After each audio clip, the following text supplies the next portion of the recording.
Carolina Waranka Mendoza. I am your MC today. MC Caro, not Carolina, not Caroline, not Carol, other names that I've gotten, but it's MC Carolina today. So I'm so excited to have you all here today in the audience.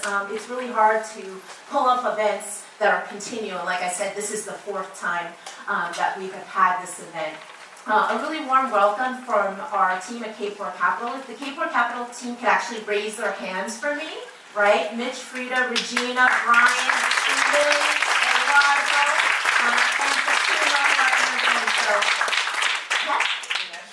and Janessa. Yes, where's Janessa? We'll give her an extra copy. She's been behind the scenes doing an amazing job. So wanted to make sure to welcome you here. How many people, is this their kind of first time at the event? Can I see it? Okay, even better. That's a pretty resounding vote of confidence for us. But before we get started, what I'd like to do is do three things. First, give a context of why and how we got here, and then share a little bit about the event flow, and lastly go into prizes, because there is money behind this, so we want to get excited about that piece. So a little bit about the context for this. For the past 3 years, we've given $300,000 of non-dilutive capital to companies that are mitigating biases, harassment, and discrimination so we can have a more inclusive work environment. That is a huge thing, an undertaking to take. And this was the vision of the founder of this, which is Dr. Frida Kapor Klein. Now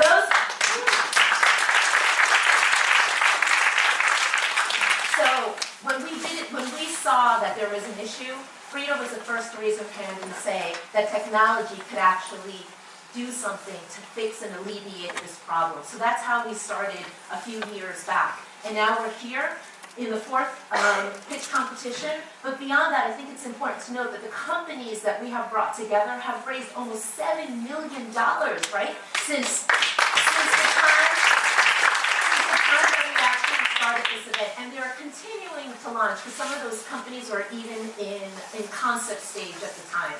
So that's a little bit of context. I think it was important, particularly because as I saw the hands up in the room, that there are a few people who are new to our organization.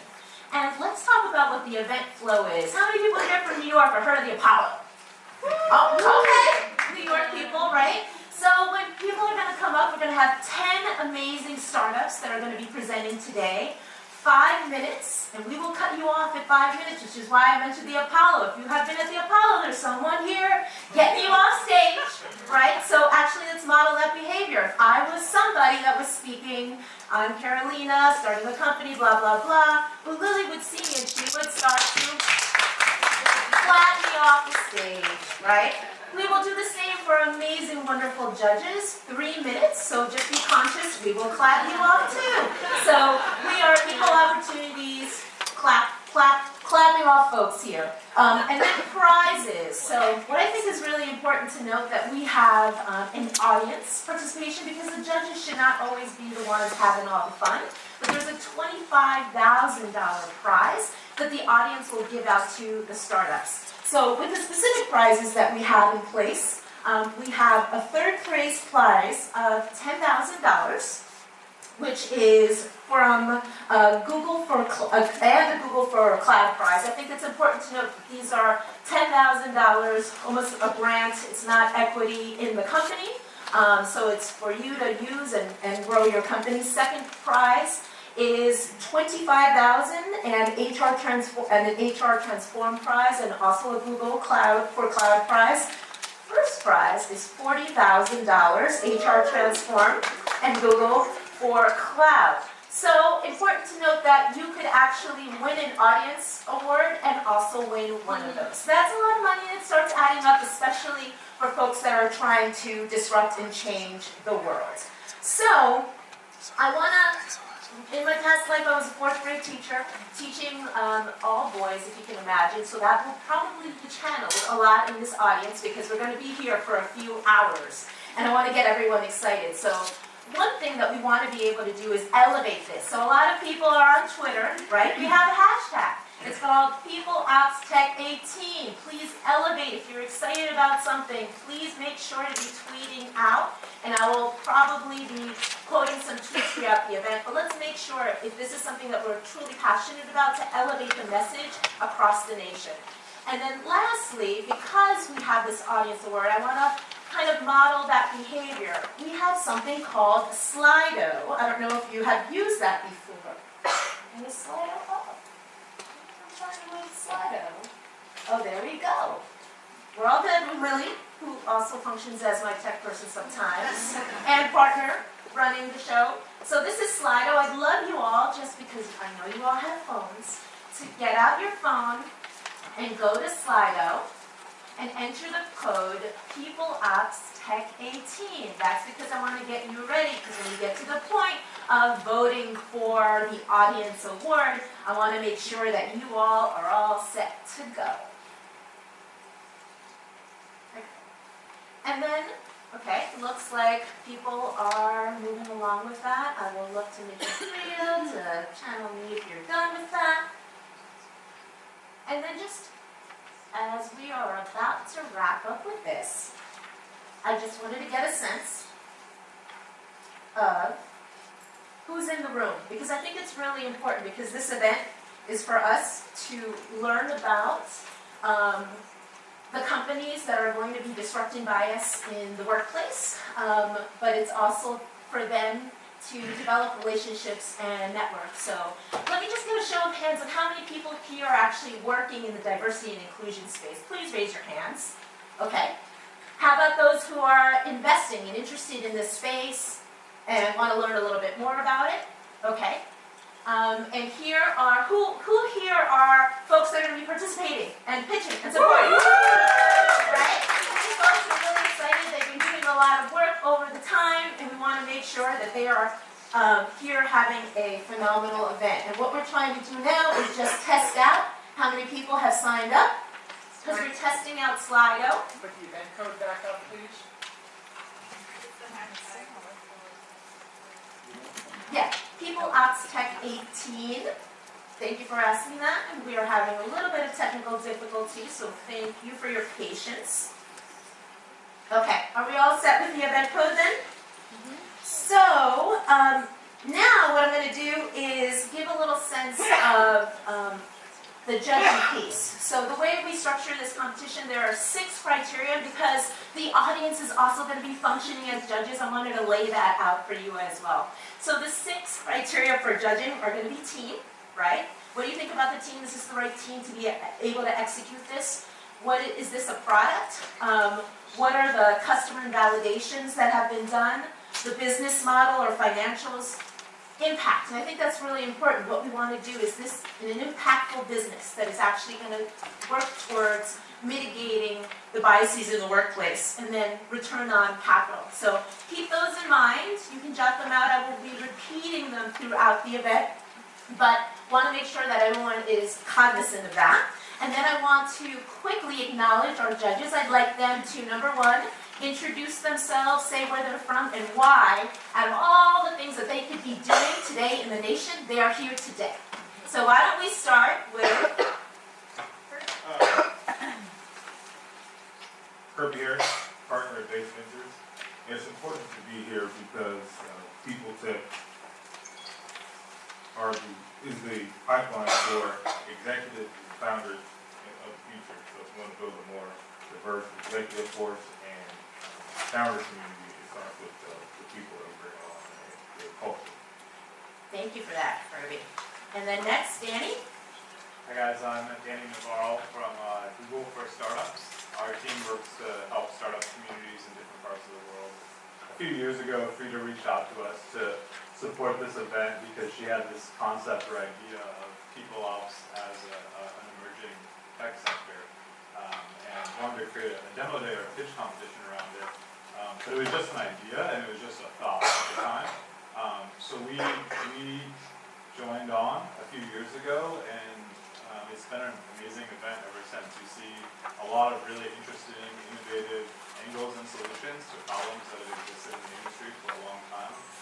Google gets to learn a lot about how people are approaching and solving issues, and we get to meet a lot of really great companies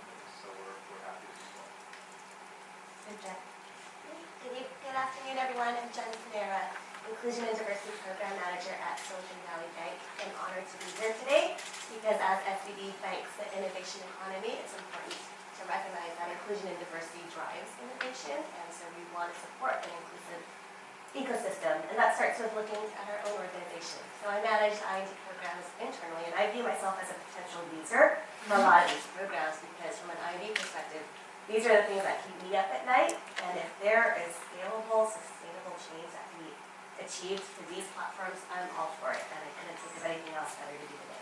So big hand for our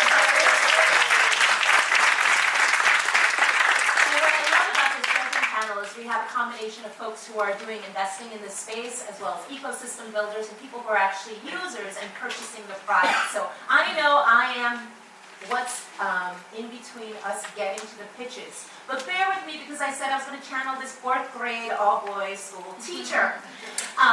So one thing that I would do with my young boys, who are all African-American and Latino boys in the Lower East Side, what I would do is kind of set out an intention before we kind of went into class. So I want to actually bear with me, if you all could do this with me, but actually take a moment and close your eyes with me. And I'm going to walk you through something. I'm actually watching you close your eyes, okay, because I am being that 4th grade teacher. So if you could close your eyes, you too, Lily.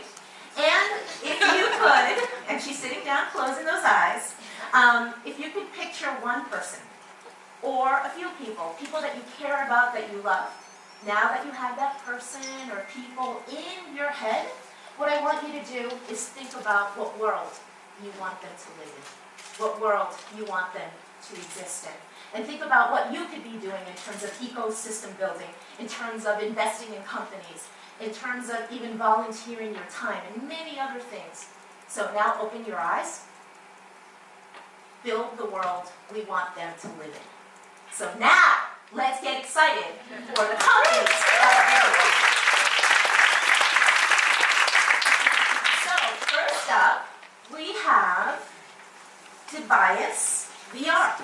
And Device VR leverages the unique capability of virtual reality to provide effective bias trainings through the power of evidence-based gameplay. Now, this is the first company that's coming up, so please, big round of applause.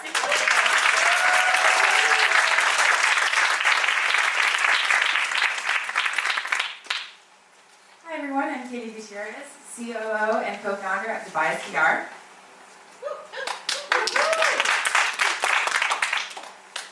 Okay, so let me just get to the first slide. Excellent. Okay, so Device VR is changing the game with effective bias training. I mean, it's VR, so it's definitely fun. Automatically way more fun. Has anyone seen this episode of The Office? Awesome.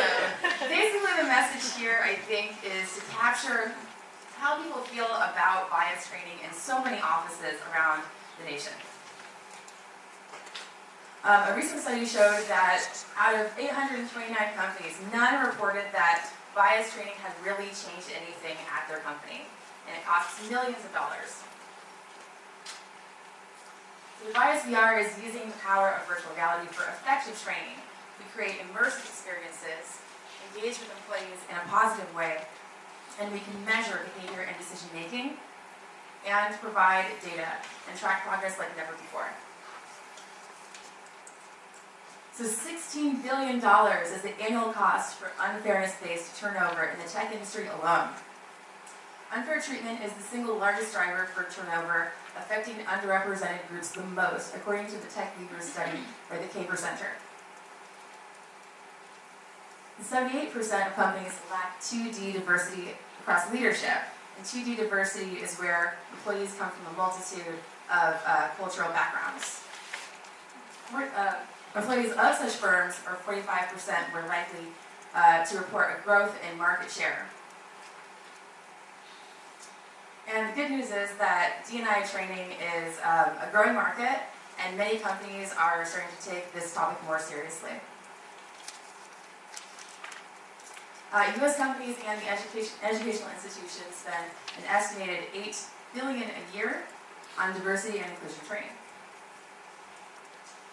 So our target market are corporations and educational institutions.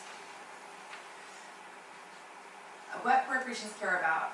Corporations care about increasing revenue and growth, but they also care about happy employees.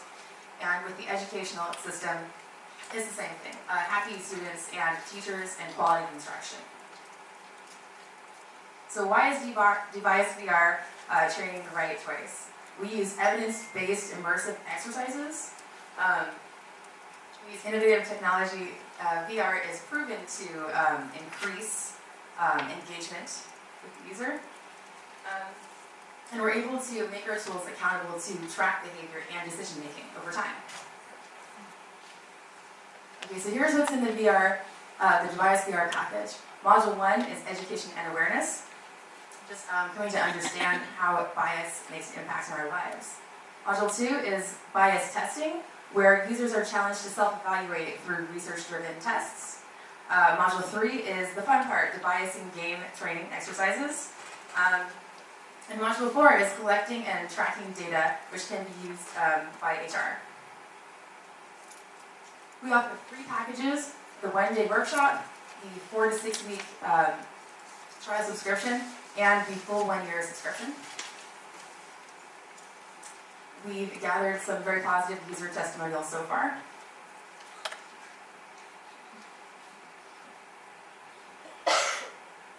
So far, we've raised $50K. We need $500,000 to help us with 3 device modules over the next 9 months to a year. And 30 days in, we've already gained a lot of traction with each of these companies reaching out to us to find out how device VR can work for them. Our pilot partnership is with ARM Corporate. A little about myself, I have spent time in education as well as employee experience. And here's the rest of our team, 40 people. We're here in the Bay Area as well as in Chicago.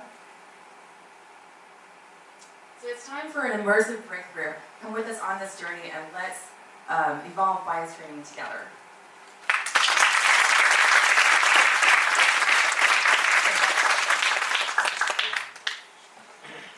Any questions?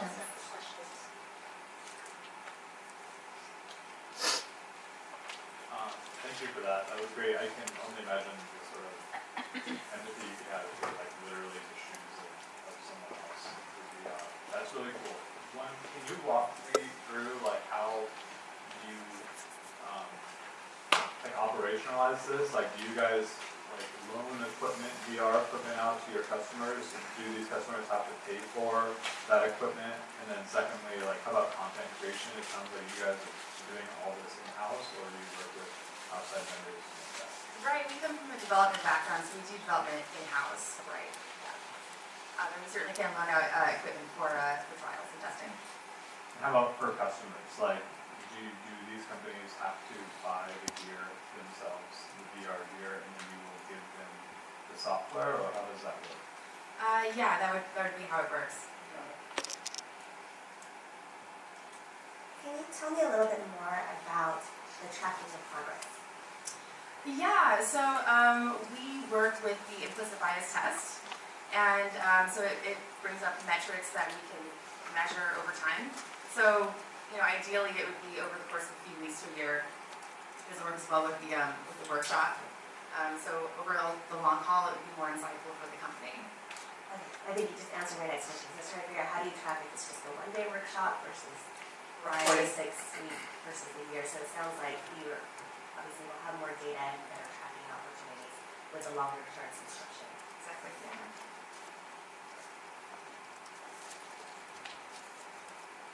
Thank you so much.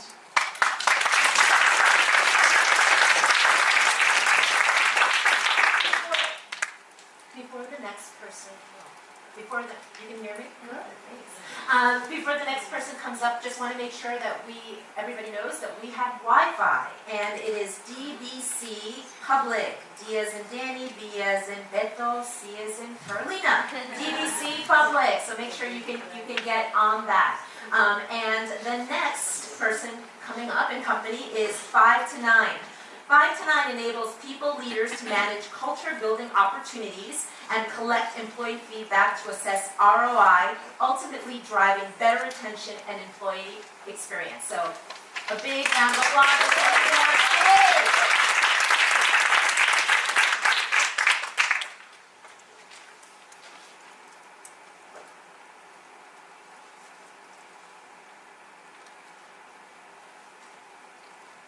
We're 5 to 9, and we're a workplace engagement solution that helps companies to retain their top talent.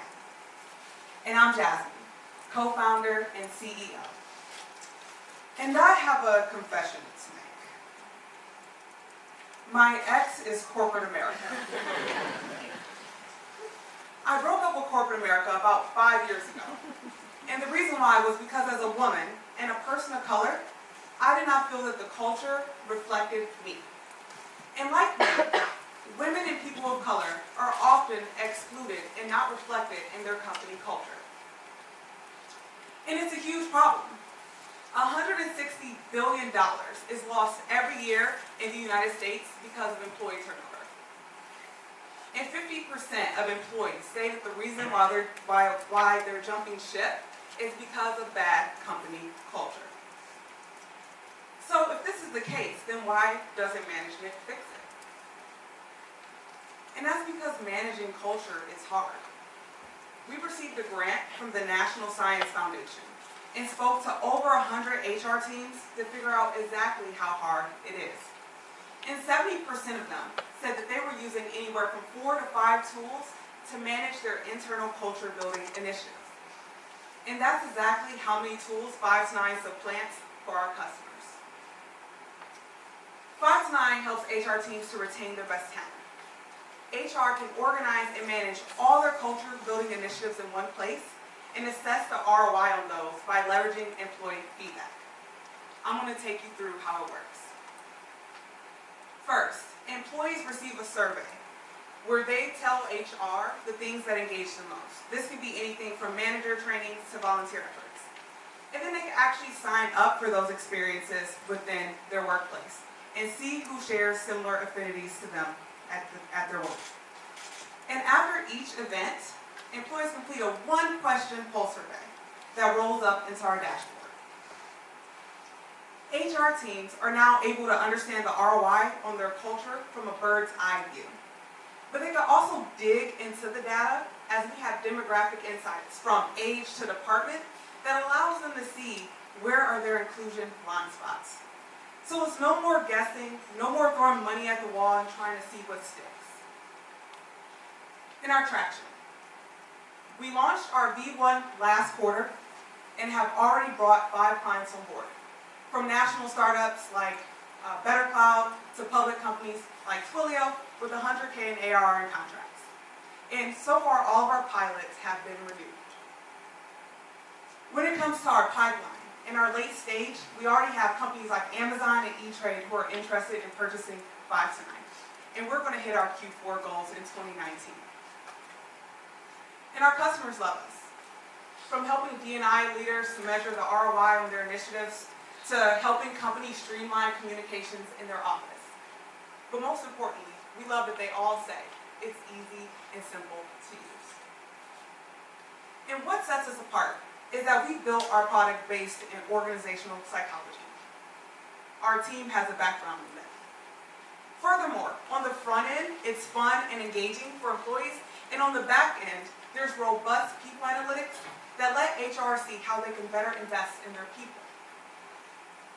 And we're going after fast-growing startups as they experience this problem the most. And going to 2019, we're going to leverage our enterprise advisory board to go upmarket.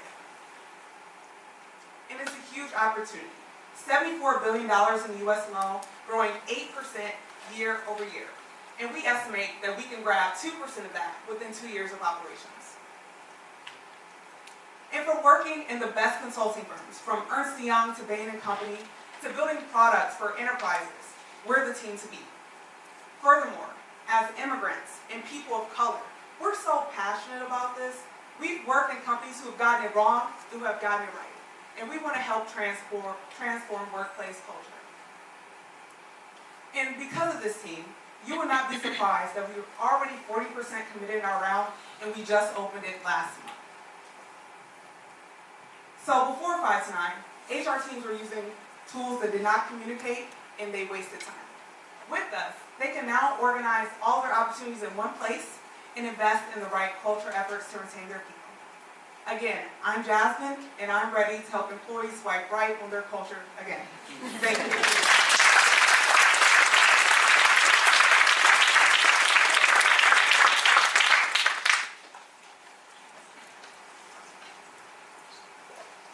Great presentation, Jasmine.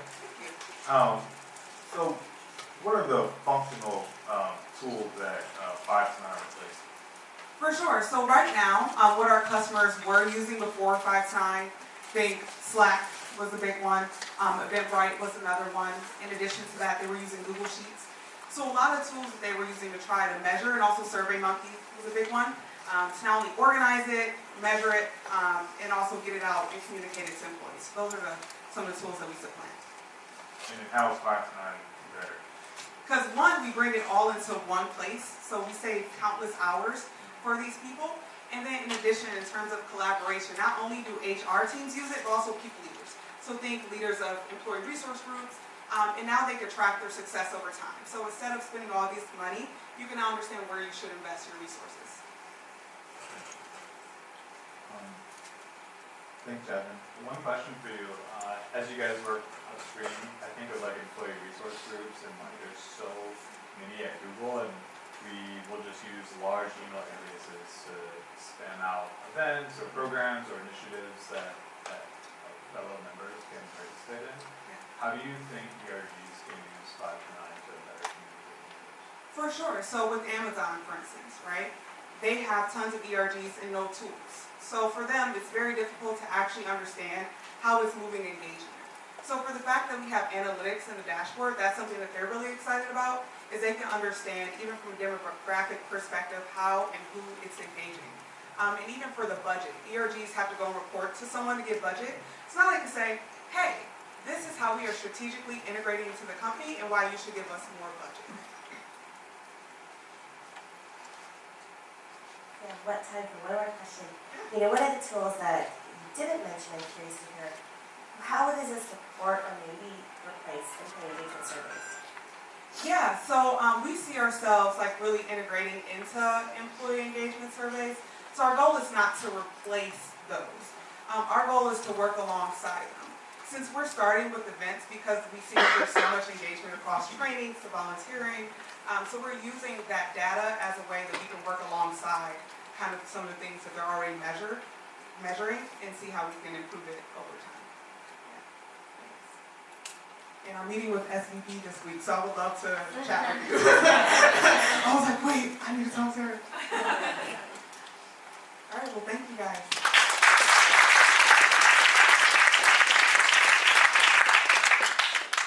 Great, we'll let you folks, well said, take your seat. Thank you very much. How are people feeling right now? We have we are now on to Flow Recruit. Flow Recruit increases ROI from recruitment events while identifying bias. Welcome to the stage.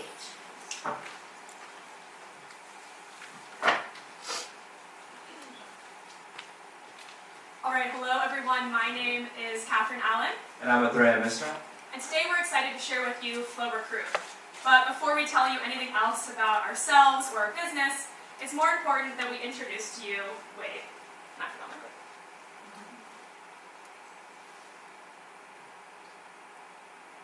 So Wade is a campus recruiter at a large law firm, and every year as a part of his job, he's tasked with hosting recruitment events where he brings together employees in his firm and candidates. Wade relies on his employees to give him crucial feedback on candidates so that he can find the top talent. But the type of feedback that he usually gets looks like this. Hey Wade, you know that guy from Tennessee? I think he was interested in the Oakland office. Could you figure out who that was? Now, of course, Wade begrudgingly obliges. He starts his wild LinkedIn goose chase. He looks through resumes. But more often than not, that candidate falls through the cracks and has failed to be identified. When we first started building Flow Recruit, we were really only looking at Wade's problems. But we quickly discovered it had much larger implications for his company as a whole. Every year, thousands of interested candidates' graduation is actually through an in-person event. Now, candidates and companies know this, and that's why companies are hosting these events. But they also are frustrated because they know as soon as they meet a candidate in person, they're introducing bias at the very top of the funnel. And lastly, 89% of employees that quit or are fired in the first year leave due to something as simple as fit. And that's actually something that's often identified by employees in these more natural, relaxed events. And when that type of turnover occurs, it creates between 1 and 3 times that employee's base salary immediately being sunk upon departure. So considering these problems, Wade actually became our first customer of Flow Recruit. Here's how Flow Recruit helps Wade. At an event, candidates can register on their own mobile device using our platform digitally. The candidate database is then updated in real time, so employees can parse that candidate database based on anything they remember about the candidate. So no more names like Atreya falling through the cracks. After the event is over, recruiters can then go through that database and see who the best candidates were and gain insights that they never had before, such as the return on the investment from the event. But where has this led us so far? Well, right now we have 5 paying customers with an average contract value of about $7,000 a year. In addition to that, our customers include a 7,000 person chemical company with about $6 billion in revenue that's publicly traded. We have 3 global law firms with hundreds of millions of dollars in revenue each, and a local Bay Area accounting firm. So big or small, any company can reap the benefits of Flow Recruit. About $240,000 was raised last month for us in our angel round, and we're a proud dormant fund company. Our combined backgrounds span engineering, working for high-growth startups, and working in a machine learning lab focused on corporate-generated data. But perhaps more important than any of that is our big vision for Flow Recruit. Today we're tapping into the $250 billion US-only recruitment market. And to start, we're penetrating the $6 billion campus recruitment market in the United States alone. Today, we're hyper-focused on nailing the candidate data collection and feedback collection process, because there's no other company on the market who has effectively figured out how to track those in-person events and the interactions happening there. With that unprecedented data, we'll be able to detect bias in these in-person events, as well as apply our algorithm to later professional hiring, and additionally in performance reviews, which are often rife with bias as well.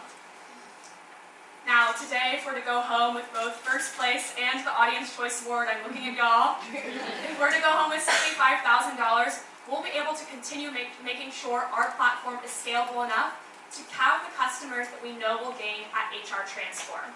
Now, actually, we recently proved out that when we attend conferences, we see a 5x return on investment from what we invested in the conference, the amount of revenue and customers we can bring on. Should we be able to apply that to HR Transform, we know we'll welcome more customers to our Flow Recruit family. So if I leave you with anything, it's this. Help us change the way the companies have today attract their next generation of talent. And join us at your next recruiting event. Thank you.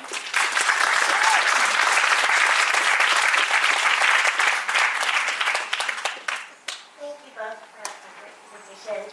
As a former law firm campus recruiter myself, I can totally relate to Wade and the complaints he received. And I think it's great to be able to track the candidates you're meeting in person and really effectively capture them in an ATS. But I'm also particularly interested in figuring out, how do you detect the bias within those in-person interactions and the feedback that's captured? Yeah, that's a great question. So I'll start and then Trey can add on. So today, like I mentioned, we're really focusing on actually capturing that data. And what we're starting with on the bias and actually removing that is giving companies that ability to search by anything. So we see a lot of times that partners in a firm will meet a candidate they really liked and have absolutely no idea how to spell that person's name. And because of that, simply the feedback doesn't get translated to the recruiter. So we take that problem out and actually allow them to see all of the candidates that they met. They can see their photo and go ahead and give that feedback right then and there. But then later stage. Yeah, so for machine learning, it really matters what data you have. We're collecting data that no one else really has, and that's the top of the funnel recruitment events. So no one's really collecting that in-person interaction you have during those events, and because we're collecting that data, we hope to collect or be able to predict bias because no one's really capturing that interaction. So a follow-up question then, does that mean you're collecting demographic diversity data for each person who attended an event and registers? Or is it based on their photo and just visual ID? Say, you could tell I'm an Asian woman. Yeah, that's a great question. So today we've actually decreased the amount of information we grab from the candidate to make sure that we're grabbing all the possible candidates, and we are grabbing their photo, which will be the beginning of that. Looking forward, we look to collect more demographic data. We're really working with those companies to make sure that we're collecting stuff that makes sense for the very top of the funnel. Thank you. Thanks guys. I manage lots of event sponsorship and conference sponsorships for Google, and oftentimes they can get pretty fuzzy when you think about what success was. Except when we work with our people ops team, and it's often like recruitment and very hard metrics around recruitment. As you guys think about partnerships, how are like conference organizers, what are they to you, and like how do you think about your partnership strategy with these groups to be like value adds as part of a sponsor's kit or something? Yeah, that's a fantastic question. So the 5 customers we have today, we've worked directly with them, but we see conference organizers as a fantastic channel partner. Especially, we can also provide value to the conference organizer. So, for example, if it's recruiting focused, we can actually tell them which companies are seeing the most candidates, as well as the type of feedback that's coming in on those candidates, so they can make sure they're attracting the right talent to that event. And then, of course, the insights we can actually bring to Google if they're attending that conference or showing up. We can tell them who exactly are those top candidates and all their contact information, which Google actually told us that it takes 10 minutes per candidate to scan in the resume, so you can imagine the scale of it.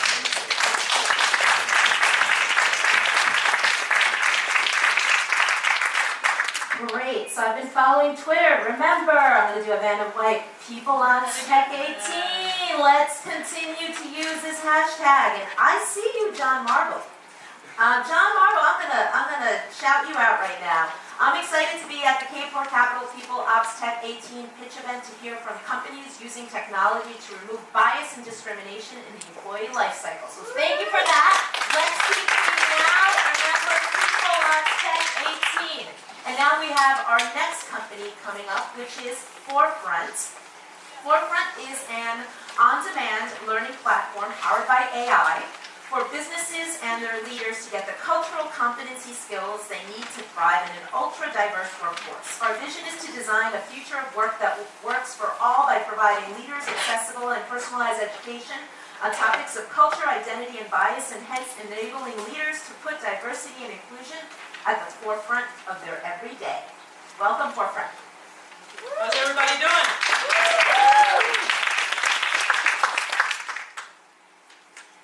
Hello, my name is Surikendi Valdez and I'm the co-founder of Forefront.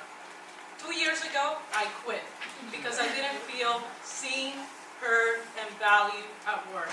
And I especially felt this on July 5th, 2016, when I was on my way to the office and I heard about the death of another black man. And by the time I got to work, there was no one I could speak to about it, and especially my leaders were radio silence. So, I am not alone. Millennials of color are 3 times more likely to quit their jobs. And bottom line, this is costing companies billions. So when I got to business school, I met my co-founder, who also had similar challenges growing up in Queens in an attic with a single mother, and later finding himself alienated while working on Wall Street. So we got together and spent our college years committed to this pain point, and iterated and developed what essentially became the Forefront curriculum. But before developing the technology, we decided to go out there and do our trainings ourselves, on-site trainings. And so we decided to look around and see who was interested. And right out of our college dorm rooms, we got SAP as our pioneer client. And we've been working with them for the past 2 years, this year alone, on a national rollout of our trainings, and in 2019 we're looking to expand our work.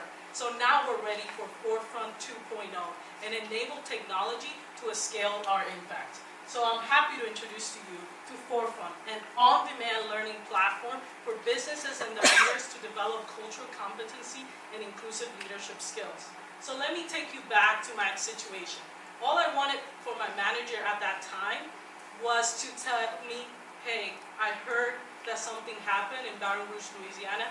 His name was Alton Sterling. I don't know if you heard about it, but I'm here to talk after lunch if you want to.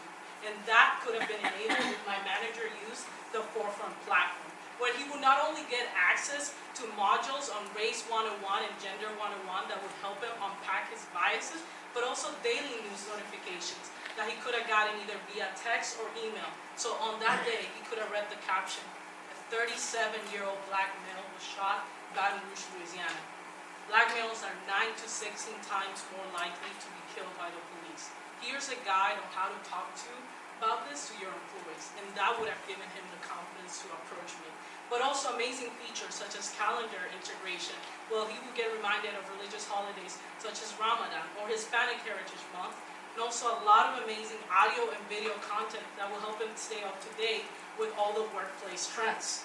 All of this leveraged by AI and machine learning to make this platform personalized, result-driven, and actionable. So you're not taking the same old diversity training or unconscious bias module, but instead, if your workforce, let's say, is 20% Black Caribbean, you get more content on understanding that population, and you're better able to make relationships with them. So now we're part of this massive corporate learning industry, where it's, with the future of work, it's met with urgency. You have the digital players, and you have the soft skill people developing. And all the momentum for digital players with companies that have gotten acquired, exited, such as General Assembly by the Deco Group, that momentum is shifting actually to people development. And that's where we come in. And now we're part of this $140 billion market a year, growing 50% each year. But at the end of the day, we're here to create value to people like you, Jen, HR leaders, and get training to more people and get ongoing training, so we can go beyond that one-off and create that behavioral change that is needed. So that's why we're looking at a SaaS subscription model. Moving forward, we're actively seeking letters of intent with top players in the industry, so we can get these early pilot partners for our learning platform, and we're seeking investment of $250,000 for product development. And we're confident, and we know we're the right team to do it, because we spent 5 years digging into the service business. So now we understand exactly what we need to infuse into our product, working with 15 clients, growing expertise all over the world, from speaking at conference to Vancouver, Scotland, to Boston, and receiving amazing mentorship and advice from champions in our space. But at the end of the day, it's not about me or my co-founder. It is about you, our children, our future generation, our mentees, and making sure they have leaders and future managers that makes them feel seen, heard, and valued. Thank you so much.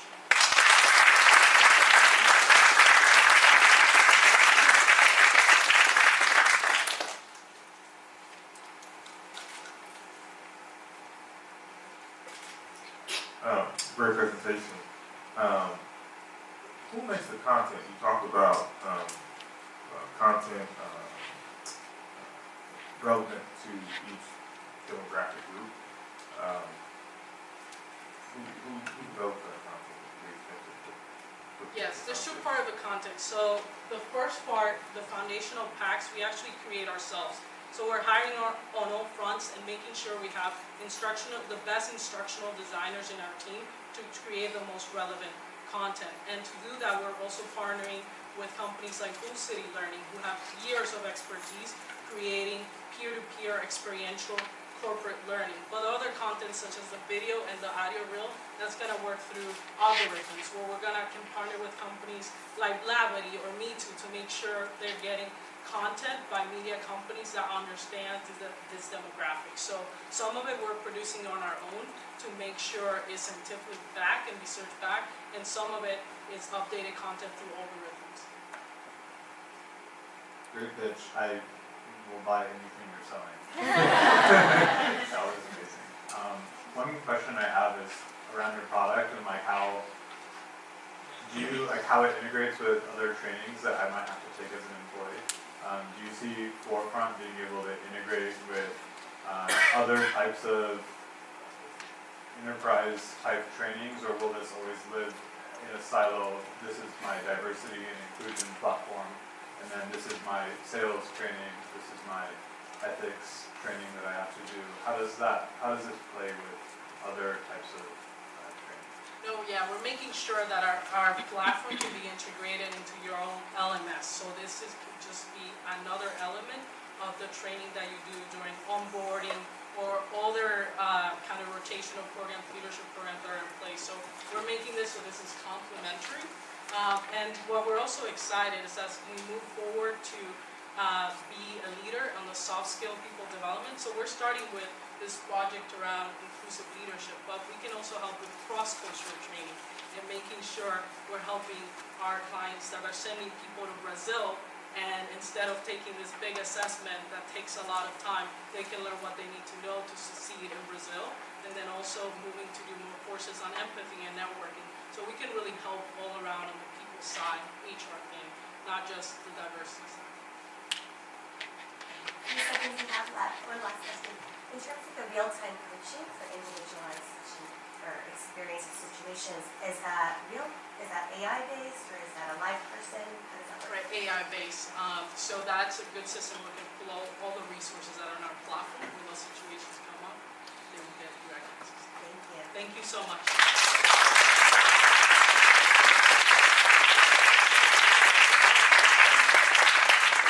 Portland, thank you for that very powerful presentation. So fun fact, I actually had met the Forefront team 4 years ago at an event that I was speaking at, and my brother was there. So it's really powerful to see two Dominicans going through this idea from Babson and actually now kind of seeing the journey of it. So that's beautiful. So really, really exciting to see that.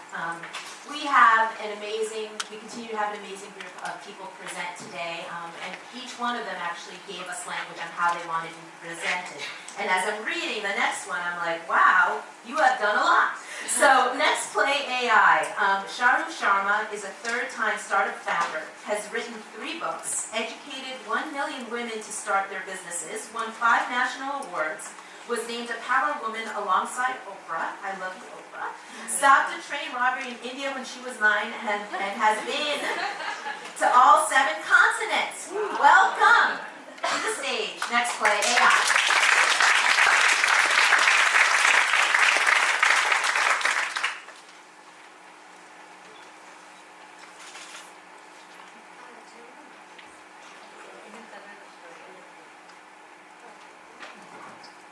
Try. I'm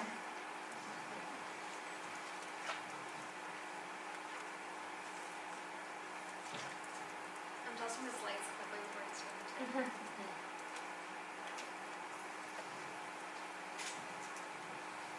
We're next slide. We help companies like Splunk and Lyft build their internal mentorship programs at scale. Giving your employees mentors at their workplace not only helps them advance their careers and professional development, it also helps engage the mentors and build deep relationships across the workplace, which increases sense of belonging and retention. I'm so excited to be in this room today. I really appreciate the opportunity to get to share our story with you. So we're a small team of 7 people, and we come from institutions like LinkedIn, Google, Stanford, etc. But where we really come from before that are environments with no access. I grew up in a family in India where women were not allowed to work. And if certain mentors hadn't opened doors for me, I'd be sitting in India today with 2 kids and as a housewife. And today, I'm on my 3rd startup. I'm here on a visa for individuals with extraordinary ability. I am about to get a major award from Sheryl Sandberg in a few weeks. My co-founder, Nawar, grew up in the Middle East in a war zone. His mom used to stay up all night sewing clothes so she could send him and his brothers to college. And he came here on a Fulbright scholarship.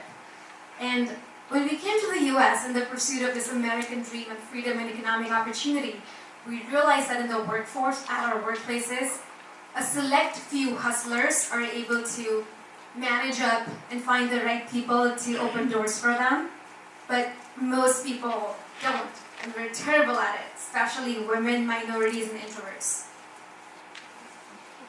It's really difficult to take that first step to reach out to somebody to ask for help. How many of you can relate to that? Yeah, me too. So when I worked at LinkedIn, I started a mentorship program for women at LinkedIn as a passion project. And within a week of launching it, I got over 100 emails from people who wanted to participate. So I wanted to scale that program. And the more I started to study the space, I realized that companies invest a lot of money for the top of the pyramid, those really senior employees, and they give external coaching and mentorship to these employees. So because these services come at a premium pricing, it's reserved for people at the top, and these people don't have contextual advice to enable these employees to navigate the company. So this is the massive opportunity that we're working on, connecting employees internally to help them navigate the company. Now, when I got those 100 emails from women at LinkedIn, I got more emails from mentors than mentees, which was just really nice and touching, but it also helped me realize how many untapped mentors there are at a company at every seniority level. And these are people the company already has. So if you don't leverage these people, you leave so much on the table. We make systematizing all of this really easy. We have a mobile app named Ellen. It also comes with a Slack integration. You give it to your employees. It talks to them through a written survey. It captures their goals, needs, blind spots, strengths. It automatically matches them to employees within the company who can help them. So if I work at Lyft as an engineer, if I want to be a product manager, I get matched to a product manager at Lyft to help me learn more about that role, to help me navigate the company. If I'm a woman expecting a baby soon, I get matched to, depending on my goals, I get matched to a senior woman at the company who has 2 kids. And these are real stories. And the woman who we matched became the first woman at our company to get promoted away on maternity leave.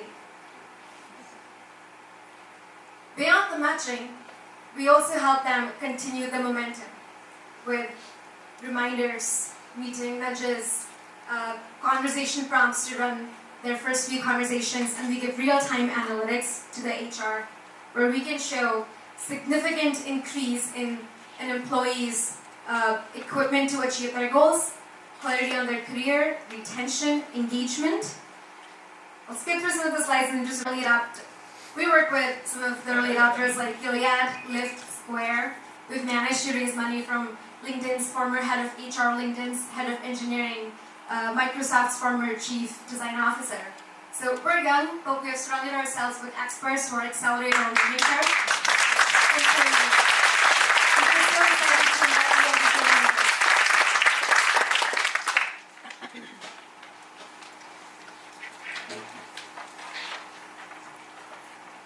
Thank you for sharing. That was an excellent presentation. And there's tons of great facts and a great backstory from you and from your co-founder. Your customers, how did you get your...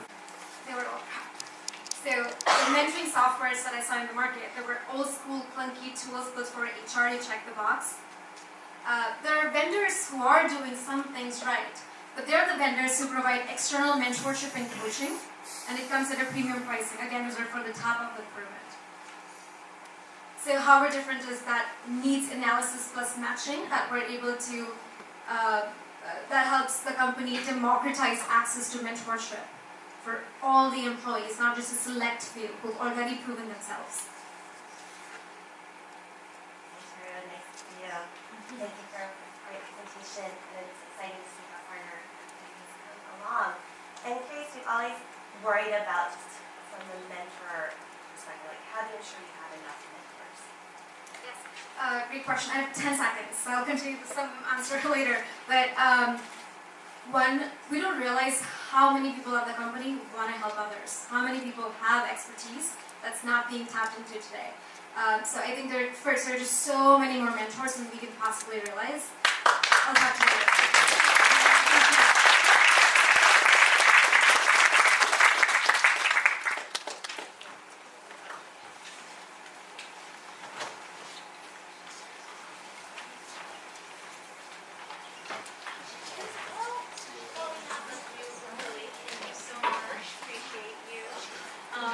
So one thing that's interesting to note is the acceptance rate for this program was 6.6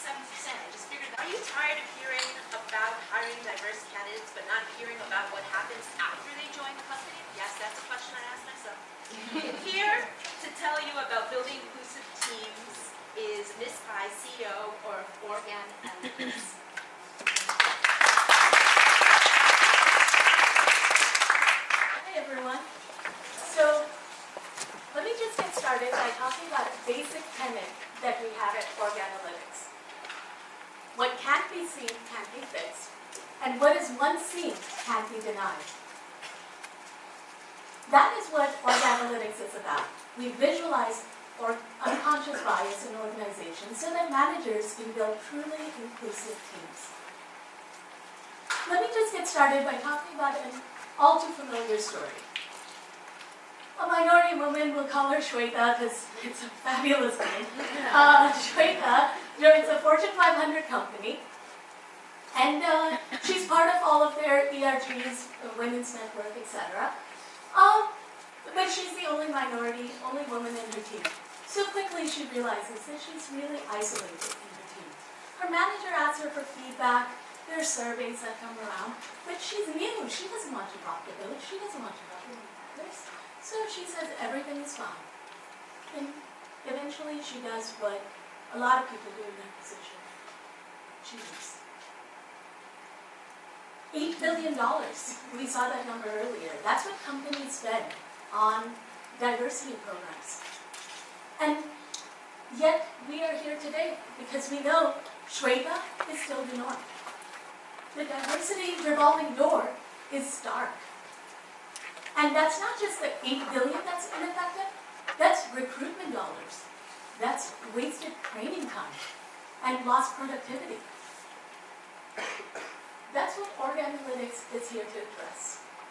We look at the two key factors of inclusion, trust, and relationships that employees foster within their teams after they're part of the company.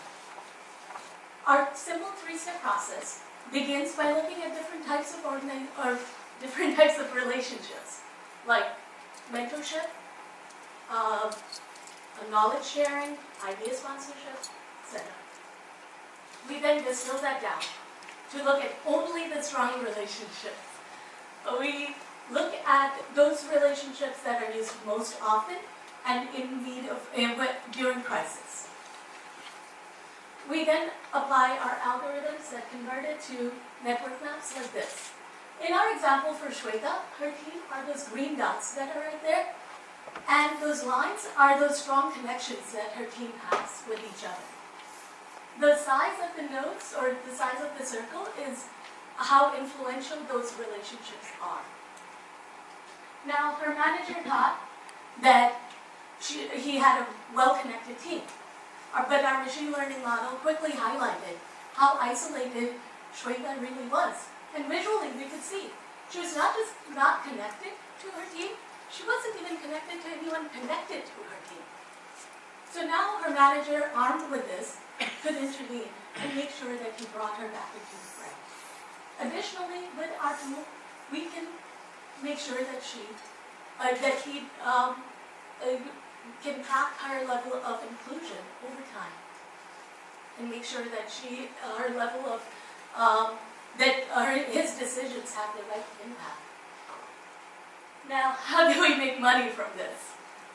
One key idea is to bring in unicorns, magical unicorns, but we don't have that. What we have is our awesome software on a SaaS platform, where we can target employees or companies with 100+ employees. We don't have unicorns, but we are really unique in the marketplace.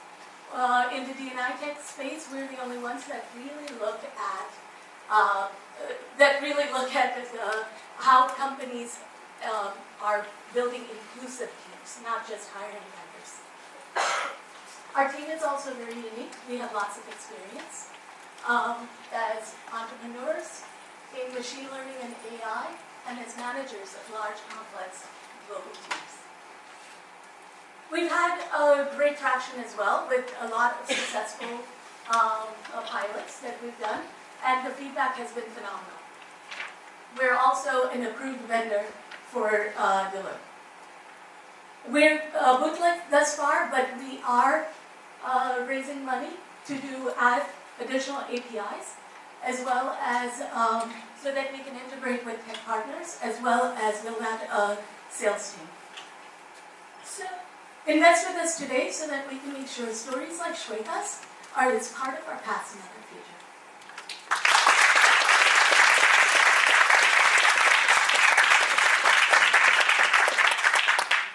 Thank you, Shanika. I love what you started with. Once you see it, you can't unsee it. And that's how we approach unconscious bias training oftentimes is raising awareness of the bias.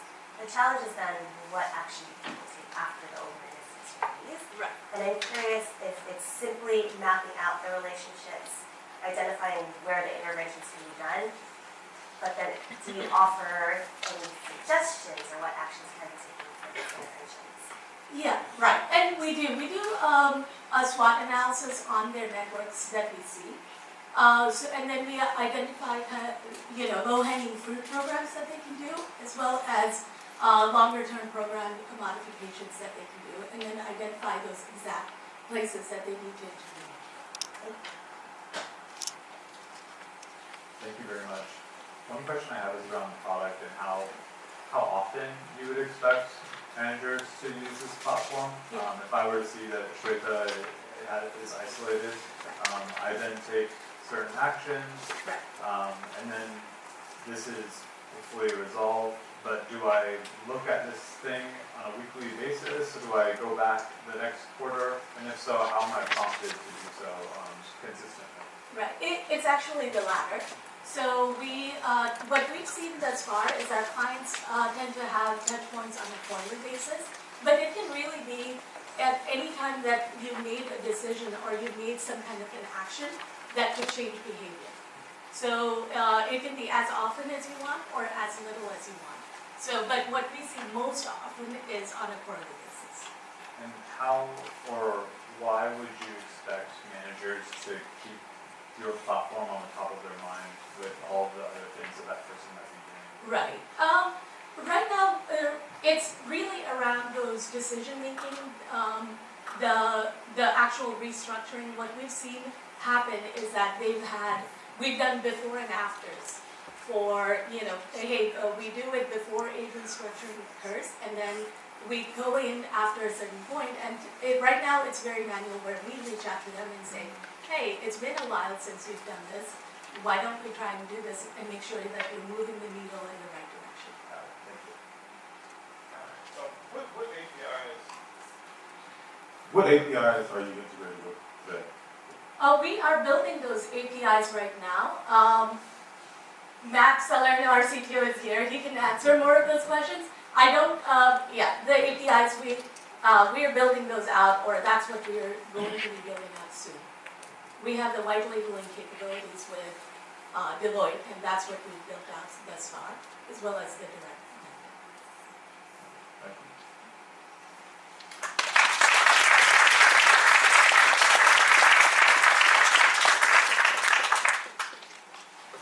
We are past the halfway mark. We are up to the 7th company out of 10, so we are getting closer and closer to the money decisions that are going to be made. Please continue to tweet People Ops Tech 18. A shout out to Blake Armstrong showing us some love. Proud to be representing Silicon Valley Bank at the Kapor Capital People Ops Tech 18 competition. Some really impressive founders building real solutions to systemic problems in our society. So it's fine. Thank you so much for Blake. Let's follow Blake's example and keep putting the word out. So the next company that is up is Paddle HR. Paddle HR uses data to help large companies retain their employees while giving employees access to better careers. They have created a unique approach to internal talent mobility. Here's Pat Whelan to tell you more about it. Thank you so much, Carolina. Yeah, so at Paddle HR, what we're doing is matching employees within large businesses to new jobs in the same business. And so this is really important because the number one reason why people leave their jobs is a lack of career growth opportunities. So 42% of employees that leave cite this as the reason why they left. And this number is not evenly distributed across all employees. The Tech Leavers study, published by our gracious hosts last year, showed that underrepresented women are 50% more likely to be passed over for promotion than a white man. And so this number is not equally represented across the population. And it's really expensive. It costs $29,000 per departure to replace someone. So when you're talking about a large business, career-related attrition is costing the organization about $22 million per year, just related to this career problem. And so at Paddle, we're leveraging data and AI to try and solve this problem. So it really starts with the data. We have 370 million people's career histories. These are publicly posted online. And then we use client HR data, proprietary data. And so these two different data sets combined are really strong in helping us understand career mobility. So we apply machine learning in two ways. One is to clean up the data. Job data is really, really messy. If you've ever worked with it, it's a challenge. And then the next thing is to analyze how people move between roles and what patterns can be found amongst them. And so as a result, we get a really clear understanding of how people move in their careers within an organization, within an industry more broadly, and across the labor market. And we use this to power our products. So this is an export from our analytics product that is HR facing. As you can see, it's a little complicated. So on the left-hand side is call center reps, and as you move to the right, you can see different roles they've taken within the organization. This is a bit of a black box for HR right now. They don't have a clear way to understand this. And it's often more complicated than we think. Right now, we rely on anecdotes as our conventional wisdom around mobility. Cheryl started on the factory floor, and now she's an SVP, and so that's how careers work. But often it's far more complicated. And the data is far messier. And so we give HR the power to see how people are currently moving. And then where the rubber really hits the road with the product is actually for a given employee, trying to predict which of these pathways are going to be most likely. And so we do that with our internal job board. It looks a little bit like this. It gives employees a sense of what roles would make sense for their next move in their career. It shows them how those jobs fit into a broader career path across their organization so they can think for the long term. It shows them how their skills compare to the skills required for that role so they can actually plan and skill up and get ready for that next move. So currently HR is using an HR information system like Workday or SAP SuccessFactors. These are the systems of record. They're really good at managing workflows and processes and being that source of truth when it comes to data. But it currently doesn't add a lot of insight around this particular problem. And so that's left 88% of organizations to have no formal program around lateral mobility. And so there's an opportunity here for Paddle to leverage the data that's sitting in these systems and use it to solve a problem that HR currently can't solve. So we're currently working with Rogers Communications. They're a large telecom in Canada, along with JP Morgan and Canadian Tire, a retailer. We've earned $100,000 in pilot revenue already, and when these contracts roll over, they're worth hundreds of thousands of dollars a year. Our pipeline is filled with other companies. Generally, what we have found is that this is a function of size, not of what kind of business you're in. So we get interest from retail, CPGs, bankers, manufacturers. Really, we're targeting any organization that's over 5,000 employees. And I'm really excited about this. On January 1st, we're going live with 26,000 employees to give them career recommendations on a regular basis. So just a little bit about the team. My background is actually in the world of politics and using data in the context of campaigning and governing. My co-founder, Sid, he's our data scientist and CTO. He's a University of Waterloo engineer, and his background is in building enterprise tech for healthcare, banks, government, things like that. And we're backed by a team of advisors that span business leadership, HR leadership, data sciences, some of those more tactical startup skills like sales. And so just in summary, internal mobility is a really expensive problem in the enterprise. We're using 370 million people's careers to power our AI solution that maps these career paths out. And we've already closed $100,000 in pilot revenue from 3 massive clients. So we're currently looking to bring on new pilot customers, and we're also raising some money right now. So if anyone in the room is interested, please come talk to me afterwards. I'm really looking forward to your questions.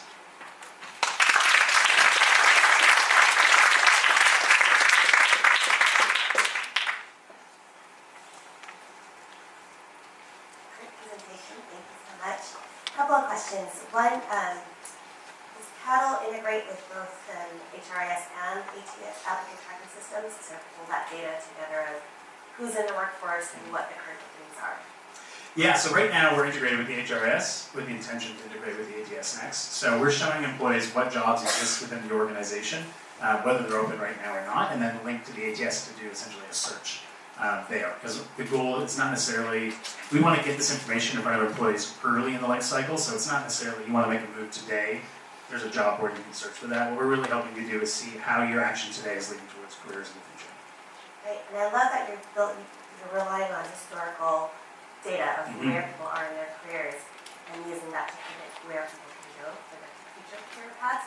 How do you account for potential bias in past performance, knowing that certain people get promoted perhaps more than others? Yeah, absolutely. So there's a couple of ways we think about this. We're using how people have moved in the past to make predictions. We also make predictions based on skill sets, so that helps us cover that off. And we also take into account aspirations of the employees, so they give us some feedback when they come on the platform saying here are some of their goals. But I think that there's, one thing is that our data doesn't predispose, gender or race or anything in it. Like you don't put that on your resume, so we don't have any way of doing that. So that is good in the sense of we don't know, we're not reinforcing it in the same way, but it's bad because we can't counteract a lot of historical stuff. So we're currently working on a project that we're hoping to have funded by the Canadian government back at home to help us understand that. Because on a resume, you don't post when you take family leave, things like that. And so there's these gaps in people's career histories that make it challenging to do some of these predictions. So the answer is, I think we're hedging our bet a little bit there, but there's a lot more work we want to do in actually solving this problem.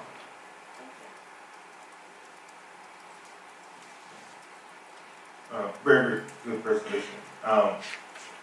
What are the amount of touches that you have for employees?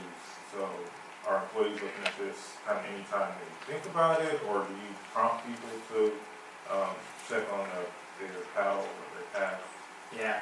So there are really kind of two categories of employees. There's a small subset that check the job board all the time. They spike Sunday nights. You're not looking for it Monday morning.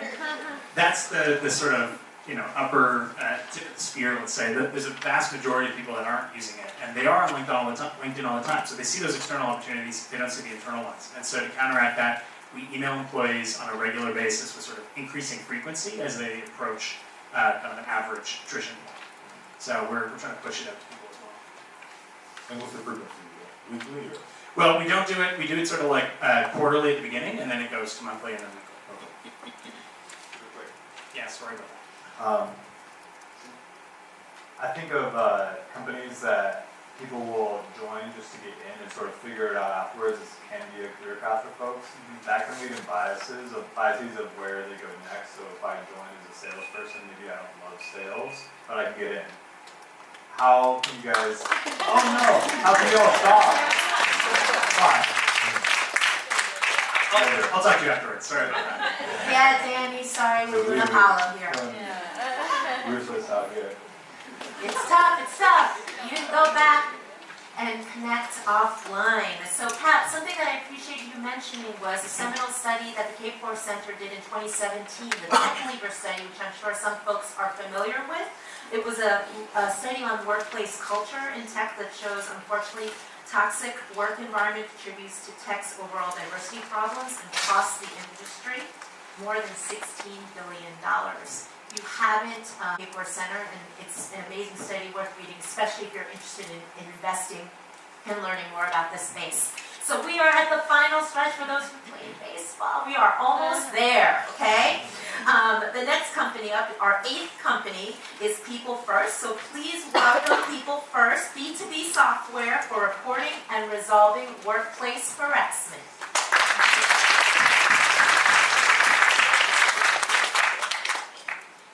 Hello, I'm Gabriella, co-founder at People First. We're software for reporting and resolving workplace harassment that creates transparency for the organization and employees. Our product was born from our own experience. From years of working at global advertising agencies, we had seen and experienced the toxicity of harassment. We knew there had to be a better way when our HR provider told us the tools they had available were trainings and hotlines. That conversation began our journey to create People First. We quickly realized current behavior to reporting and resolving workplace harassment is failing all of us. People know HR works for the organization, not employees. The process is done behind closed doors, and that's by design. It's complex, opaque, and rightfully not trusted. Witnesses are helpless. There's no clear path to aid a victim that doesn't risk retaliation.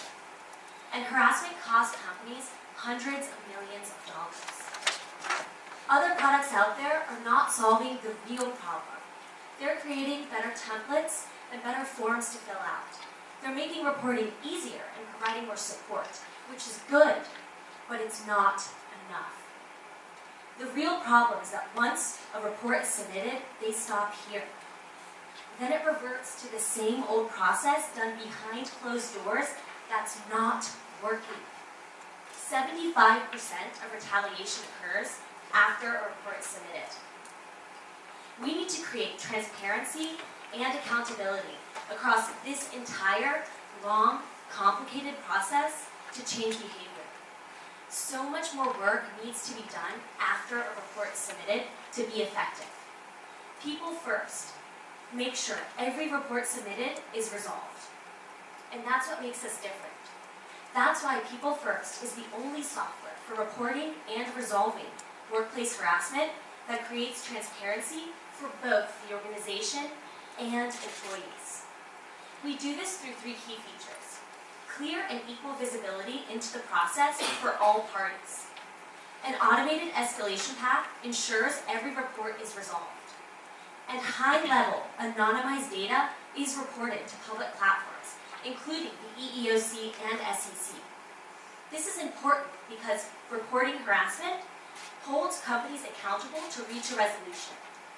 And to their benefit, publicly and proactively responding to harassment improves their reputation. Now, let me give you an example. Let's say my colleague Amanda is harassed at our office party in New York City. Amanda goes on to People First, reports who, what, when, where, and names me as a witness. The app then contacts me to provide my account of what I saw happen. Then the report is compiled and then sent to HR and Amanda. HR then has 90 days in New York City to resolve the report before it is automatically escalated to the HRC.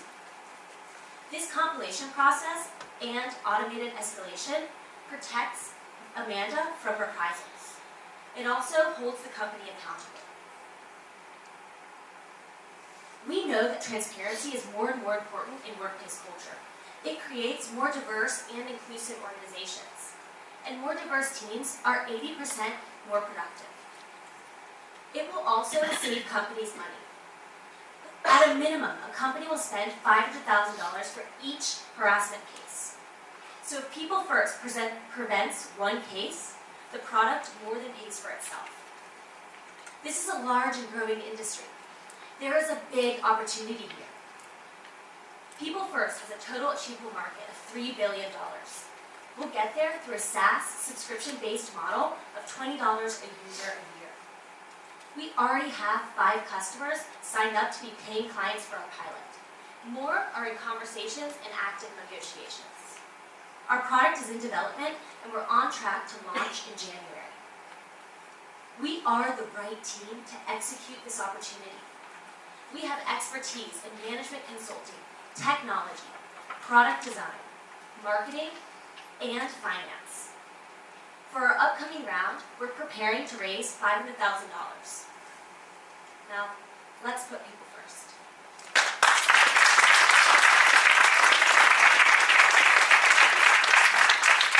And thank you. I'd like to invite my co-founder down for Q&A also.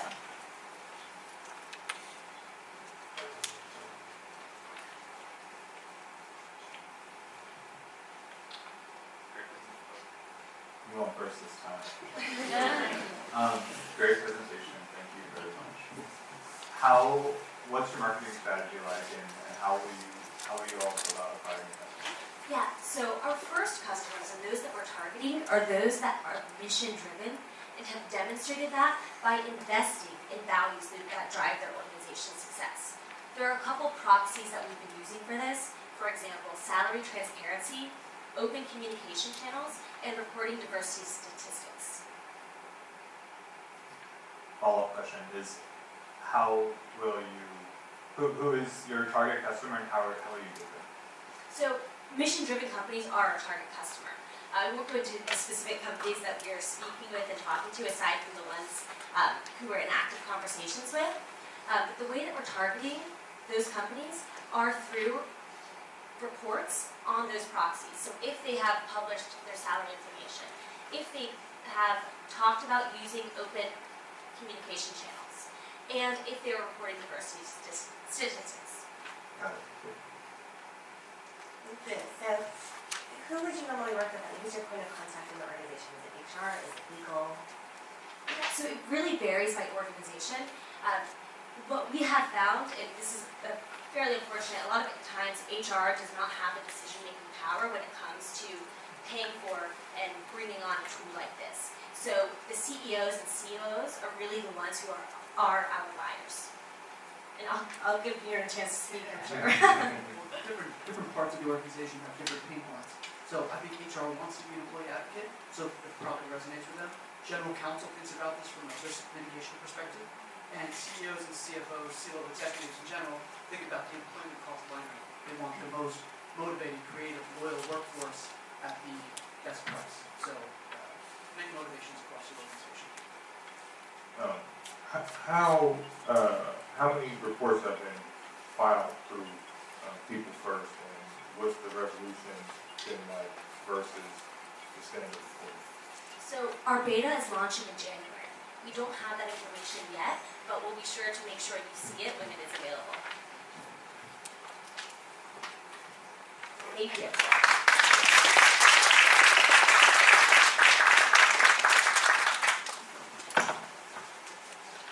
All right, I'm gonna take a little bit of stretch. I know we are almost done. We can take a stretch, put our arms up, wiggle around if we want to.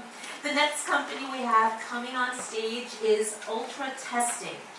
And Ultra Testing provides tools for managing neurodiverse teams with a wide range of learning styles, communication needs, stress triggers, based on Ultra's remote workforce in 19 states, 75% of whom are autistic. Welcome to our stage, Ultra Testing.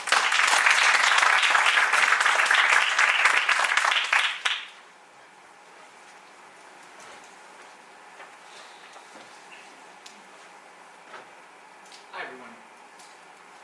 About a decade ago, my wife was working as a child psychologist in a clinic here in Oakland. And she was doing group work to help young children on the autism spectrum develop social skills. And she came home from work one day and said, you know, we spend all this time focused on things these kids may never be good at, but no time nurturing the things they're already amazing at. And isn't that a shame? And that simple thought is at the heart of Ultra. We're an IT startup with a mission to prove that neurodiversity, including autism, can be a competitive advantage in business. We're 5 years old, we're growing fast, and we're profitable. We provide world-class software, quality assurance, and data analytics services to Fortune 500 clients. And we've built the world's first fully remote workplace for neurodiverse talent. And today we have colleagues in 19 states across the US, 75% of whom are on the autism spectrum. There are 4 million Americans who are on the spectrum, and every year 50,000 young autistic adults turn 18 and enter the workforce. And yet 85% of this talent pool is unemployed or underemployed because they're wired differently. But being wired differently is not a disadvantage. Neurodiversity helps frame neurological differences, including autism, simply as naturally occurring variations in the human brain. That framing helps us focus on real abilities, not perceived disabilities.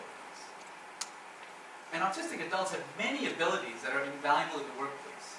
Abilities like focus, pattern recognition, systems thinking, logical reasoning, learning agility. At Ultra, those abilities fuel our performance as a company. And every time one of our teams has been benchmarked, we've blown away the competition, and we've won a wide range of enterprise clients away from incumbents like IBM or Capgemini, proving that an empowered neurodiverse team can deliver better business results. Now to get here, we had to reimagine the workplace and rethink how a company hires and manages talent. We combine grassroots community outreach with digital content marketing to directly source applicants who may not be actively seeking a job. We use online tests and simulations to remotely assess candidates who may not have a resume or who may not do well in an interview. We use a wide range of internal practices and norms that we've developed to manage a team that has a wide range of learning styles and communication needs and stress triggers. How do you integrate a team member for whom a 40-hour week is not ideal? Well, we don't have FTEs, we have DTs, that's a desired time equivalent, anchored into each person's optimal work week. Maybe that's 20 hours, maybe that's 40 hours. It should be up to you, because ultimately you're doing the work. How do you help team members get to know each other if some colleagues aren't going to proactively reach out? Well, everyone at Ultra has a biodex. It's a self-authored user manual, like a quick start guide for how to work with me. So instead of forced social interactions, before every project kicks off, everyone looks up each other's biodex so we can get to know each other and hit the ground running. How do you give regular feedback on a team where someone might have PTSD or generalized anxiety disorder? Well, everyone's biodex has 28 data points on preferences, including how you prefer to receive critical feedback, timing, framing, format. So you don't have to guess based on some HBR study. And every day, we poll our team using a bot along an employee inclusion index that's about a dozen dimensions of well-being. Are your strengths valued by the company? Do you feel comfortable sharing your needs with your team? Do you feel lonely at work? It's worth noting that fewer than 15% of Ultra's employees report feeling lonely at work, compared to 40% of the American workforce. And these aren't just polls for HR. They feed up to our company dashboard and performance metrics, and the management team is accountable for it. Because minimizing our team's net loneliness score, we didn't invent that, is as important as maximizing our customers' net promoter score. And I'll skip a bunch of stuff because I'm going to run out of time. But we're growing fast, we're profitable, and that's not why we're here. We're going to take everything we've learned and open source it so that every company can build an inclusive workplace, and that everyone, no matter how you're wired, can have a fair shot at success. Thank you.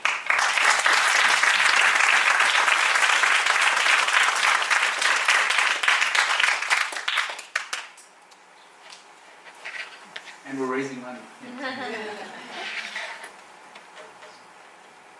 Thank you for a great presentation. Really capturing, serious problems with underemployment for a diverse population.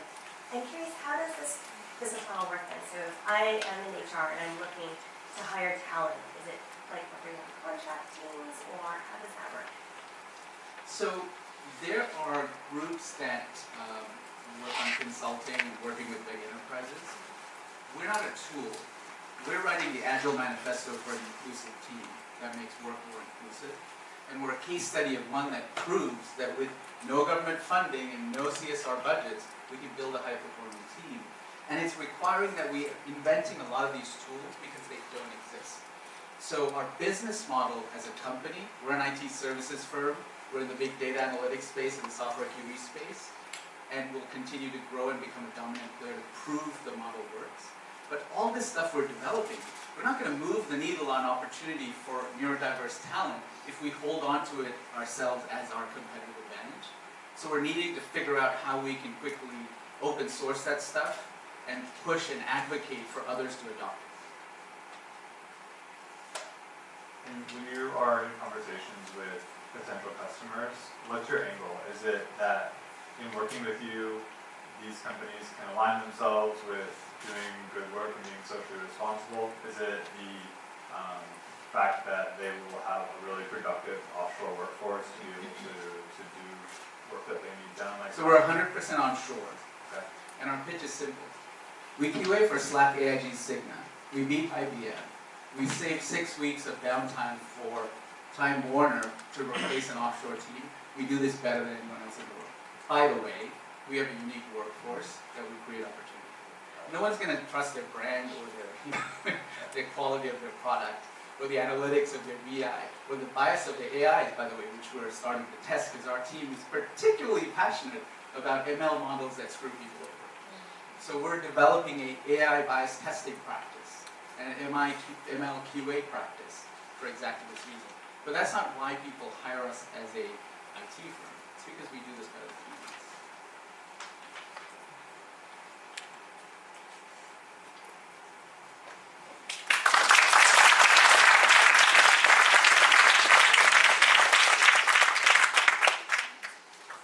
So I have a confession. This is my first time actually emceeing an event, so hopefully I'm doing it okay. We're now on to our final company. Last but never least, Yobs, which is spelled Y-O-B-S. The founder is going to tell you a little bit more in detail about the company, but I'll introduce him specifically. Raphael is a French entrepreneur now based in LA, where he's also a scout for Upfront, one of the largest VCs in LA. So welcome him, please.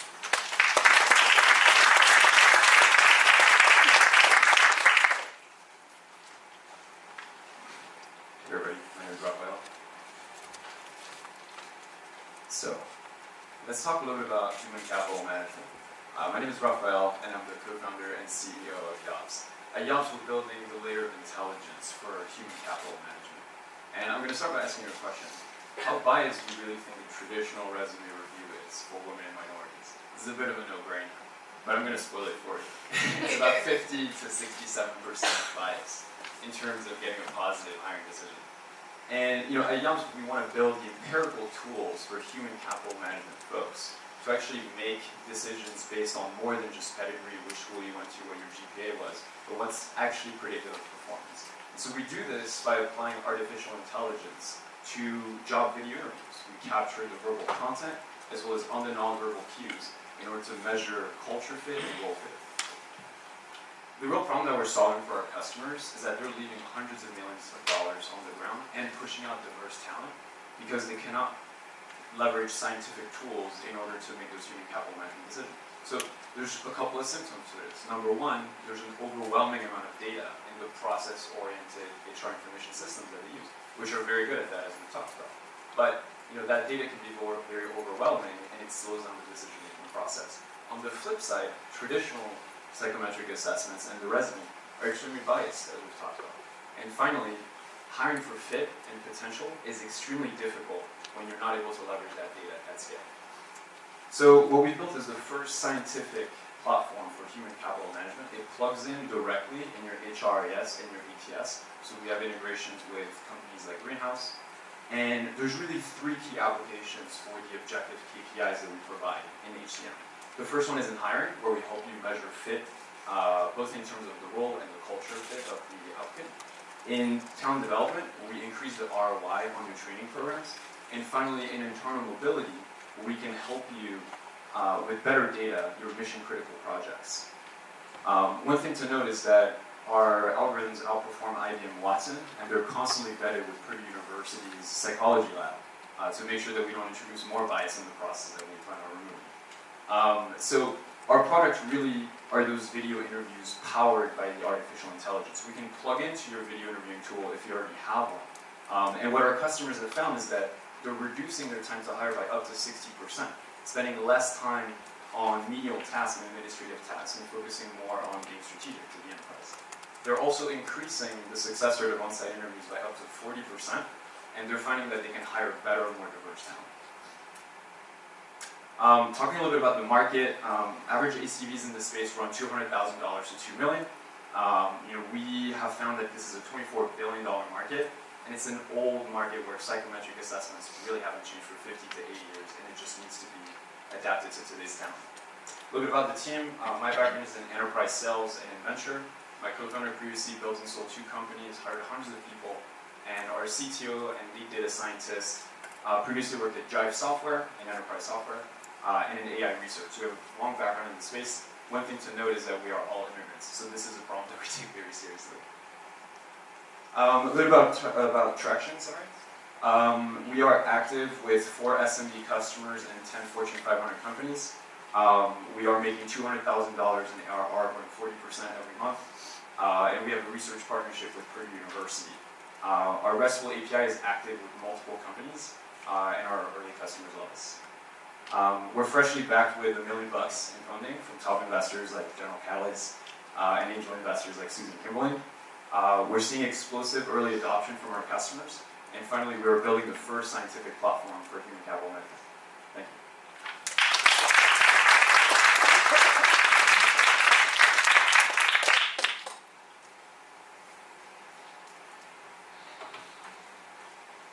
Great presentation. You don't have any women on your team. We do, they're just not up there. Oh.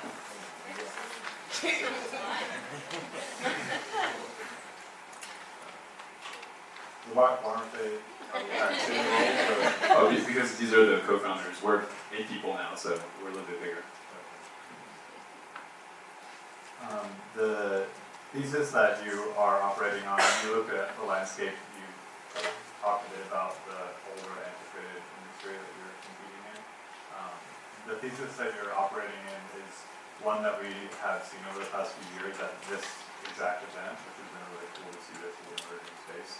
How do you compare yourself to the startups, like the fresh companies that are out here, and what are you doing unique that those other startups aren't? Yeah, so we've seen a couple of different types of companies emerge in this space. One are game-based assessments, like Pymetrics. I think it's super promising. It's the idea basically that you'll play a video game and it's going to tell you like how smart you are and what your personality is. The science behind that is still very fledgy, and they say that they have internal PhDs working on it, but they publish very few actual peer-reviewed papers. So this is what we're doing with Purdue University. Like when we say that we're building the first scientific platform, like we want to eat our own dog food and actually publish the results, show that we're constantly validating what we're doing. And on the flip side, there's other types of assessments that are just making it shorter, more engaging. They'll say, hey, like this is your personality, you're the same as Lady Gaga. Like, oh my god. The problem with that is that by shortening the length of the assessment and not making it like 200 question longs, which is what it's supposed to be, it reduces the predictive ability of the assessment. If I ask you 10 questions and I'm like, are you extroverted? You can tell me whatever you want. And in the context of recruitment, the problem there is that I'm biased and I want you to hire me, right? So I'm going to tell you whatever I think you want to hear. Thank you. Well, from a recruiter's perspective, we've actually been trying to be more inclusive. We talk about culture add more than necessarily culture fit. We don't want to just continue the same cycle of the fit and the culture if it's not inclusive. So how are you addressing that for you? Yeah, it's a great question because so some of our customers wanted to take a sample of their top performers and just basically recreate that. When that happens, we want to make sure that it's demographically representative, and we always advise against fully just going with that model as sort of like a golden standard. We've actually designed a questionnaire that you can fill out to basically tell us the types of behaviors and cultural traits that you want to optimize for in your enterprise, so that you don't have to rely only on historical data and recreating the bias from past recruitment cycles. Thank you. Yes.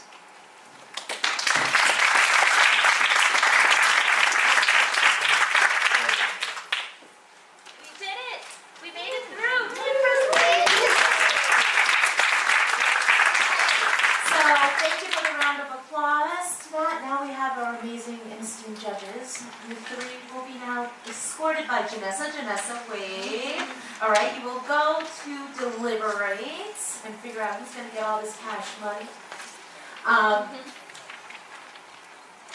we all set? Okay, perfect. We will be, as they are going to their deliberation, remember way back when I told you about Slido. So, someone can win $25,000 based on your... And I will say that we are sitting here going, oh my God, they're so much better than we ever were. So kudos to you all. It was really amazing and impressive. So I'm super glad to be here, and it really gave me an opportunity to really think about how far we've come in the last year. So I will talk a little bit about what the product is, so that you have a sense of it, and then talk about, what the journey has been like. So the company name is pronounced, and I did notice that we were in somebody's slide. It's okay, you'll see, we're not actually competitors, it's awesome. We're complimentary, it's not actually at all, we're super complimentary. Yeah. So the company name is pronounced equitable with a T in front, because we are using technology to make workplaces more equitable. So we help companies get in front of and prevent harassment. We've done that by creating a third-party confidential platform to address issues of bias, discrimination, and harassment in the workplace. So our background is, we've both been in the tech industry for a really long time. I'm a black woman with a degree in computer science. Yes, thank you. Heidi also has a degree in computer science and is a mom. And so we've been doing this work for a really long time. We have been really fortunate to work in our careers on technologies that are really transformative. So from my perspective, it was things like Shockwave, which brought animation to the web. So before Shockwave, the web did not move. It was static text and graphics, and I'm totally dating myself. That's all good. And so we worked on that. Heidi worked on Dreamweaver, which also helped democratize people's ability to create websites. And then it was really for me working at the White House, where I served as the Chief Digital Service Officer for the U.S. Department of Education, where I got the opportunity to really understand that you could use technology to solve seemingly intractable problems, that you could use it to address systemic issues. And look, at the end of the day, after I was leaving there, deciding what I wanted to do next, I realized if you could send a Tesla Roadster into outer space, that maybe we could use some of those best practices and innovative strategies right here on our home planet to solve some of the issues for underrepresented, underestimated, and underserved populations. So I'm actually, you have now seen these stats quite a lot today. So I'm going to skip over a bunch of them. The takeaway here really, though, is, right, if from the EEOC report that shows that as many as 85% of women are harassed at work, as few as 6% of them report it. The takeaway here is we know these issues are happening all over the place, and HR cannot tackle these issues alone because people aren't going to HR. It's not about HR not being wonderful human beings and trying to do their best work, but people are not going to HR. These issues, when they take place around uncivility or misconduct, really have expansive effects. And they percolate and they bubble and they fester within an organization. They clearly incur huge costs. We're all familiar with these, right? Whether it's high turnover rate, employees not being engaged, loss of productivity and innovation, lower diversity numbers, not to mention, of course, as we've seen in the past year or two, reputational damage and lawsuit settlements. These incur huge costs, billions of dollars. These are just a really quick sampling of settlements, and these are settlements that are public, so they're either public judgments or settlements that have become public through the press. And that is just the tip of the iceberg. The vast, vast majority of these issues are resolved monetarily, but you never, ever, ever hear about them. So, a lot of people have been focused on because of Me Too and things that have come up and the press that has happened in the last year or two. A lot of people are focused on issues of sexual assault or overt sexual discrimination. Now, for us, it is really not all just about gender. It's super intersectional. So we help companies tackle issues of gender, of race, of transphobia, homophobia, ageism, parental status, immigration status, and all of the isms, all of the phobias. And it's also not just the severe issues. It's not just my boss broke me laughing, but it's the more subtle, insidious death by 1,000 paper cuts that really affect your day-to-day work lives, right? My boss touched my dreadlocks again, or made sexist crap. Like, that's not the totality of who he is. I'm not going to HR for that, right? That's the nuclear option. But on the other hand, I really want these issues to stop. And so what we do is we help companies with that. So research shows that if you put interventions in place for the more subtle things, you can prevent them from ever escalating. So what we do is we help companies get in front of and prevent harassment before it ever happens, and not just catch harassers after the fact when it comes too late. So our model is based on an ombuds, or an ombuds person, ombuds people, ombuds men. Ombuds have been around, well, for centuries, really, but in the US they've been around since the 1960s. They are primarily found in academia, in government, in journalism. Excuse me. And Fortune 500 companies also have them, right? So American Express, McKinsey, Coca-Cola all have them. They have teams of human ombuds. And essentially what an ombuds is, it's a safe place for employees to come and figure out how to address workplace conflict. So we live by 4 principles. We are independent, so we are not beholden to the company's management structure. We are confidential, meaning we will neither confirm nor deny the people spoken with us. We are impartial, meaning we don't advocate for the employee, and we don't advocate for the company. We advocate for fairness of process. And then we are very specifically informal and off the record. So telling us something is not serving notice to the company. So there's a ton of research on ombuds because they've been around for so long. And research shows that if companies take an enterprise-wide cultural approach, meaning put formal and informal processes like an ombuds, like equitable in place, they can reduce misconduct by 3/4. It's huge, and virtually eliminate all retaliation. So this is a proven model. It has been shown to improve employee engagement in the organization, improve employee trust in the organization, and not for nothing, it has been shown to reduce external litigation costs by 50 to 80%. This is a proven model. We know it works. There's tons of studies out there on it. And so we are taking this proven model, we are applying it to software, we are modernizing it, we are making it scalable, and we're bringing it to industries and companies that haven't had exposure to it. So the way it works is twofold. On the one hand, we provide a sounding board for employees where they can come and get advice, where they can figure out what their next steps are. And then while we're doing that, while they are doing that, we can gather the data, both quantitative and qualitative, and use it to identify systemic issues within an organization's culture. And then we create a report for the management team alongside actionable recommendations. So for us, it's really important to work on both sides of the equation, where we empower and support employees, and we also empower and support companies to create this virtuous circle to affect real change. So the way it works is if an employee is being made to feel uncomfortable in the workplace, or they're feeling harassed, they open up the application, and we have a bunch of options in terms of trying to figure out to help them figure out what they might want to do, what their next steps are. So they can come, they can get a script that they could use to go back and talk to their boss or their coworker or HR. We have a learning module that's how to respond to a backhanded compliment. So for example, when you're black and somebody says, "Oh, but you're so articulate," right? How do you respond to that? We have learning modules for allies, right? How to be an active bystander. So if you see something happening to somebody else, what can you do about it? We have learning modules for managers, right? Like how to run an inclusive meeting or how to distribute work equitably. Now, there's kind of different ways, different people tackle issues in different ways, right? So you can have like a step 1, step 2, step 3, step 4, how to have a hard conversation. But some people, what we heard from so many folks was, how do I know it's not just me? Am I being too sensitive? So we created a library of stories where people could see themselves reflected without having to take aggressive action. So things like, he told me I'd be prettier if I smiled more. And so every story in narrative form covers what happened, what I felt about it, right? Because that's really the thing that resonates, what I did about it and what the outcome was.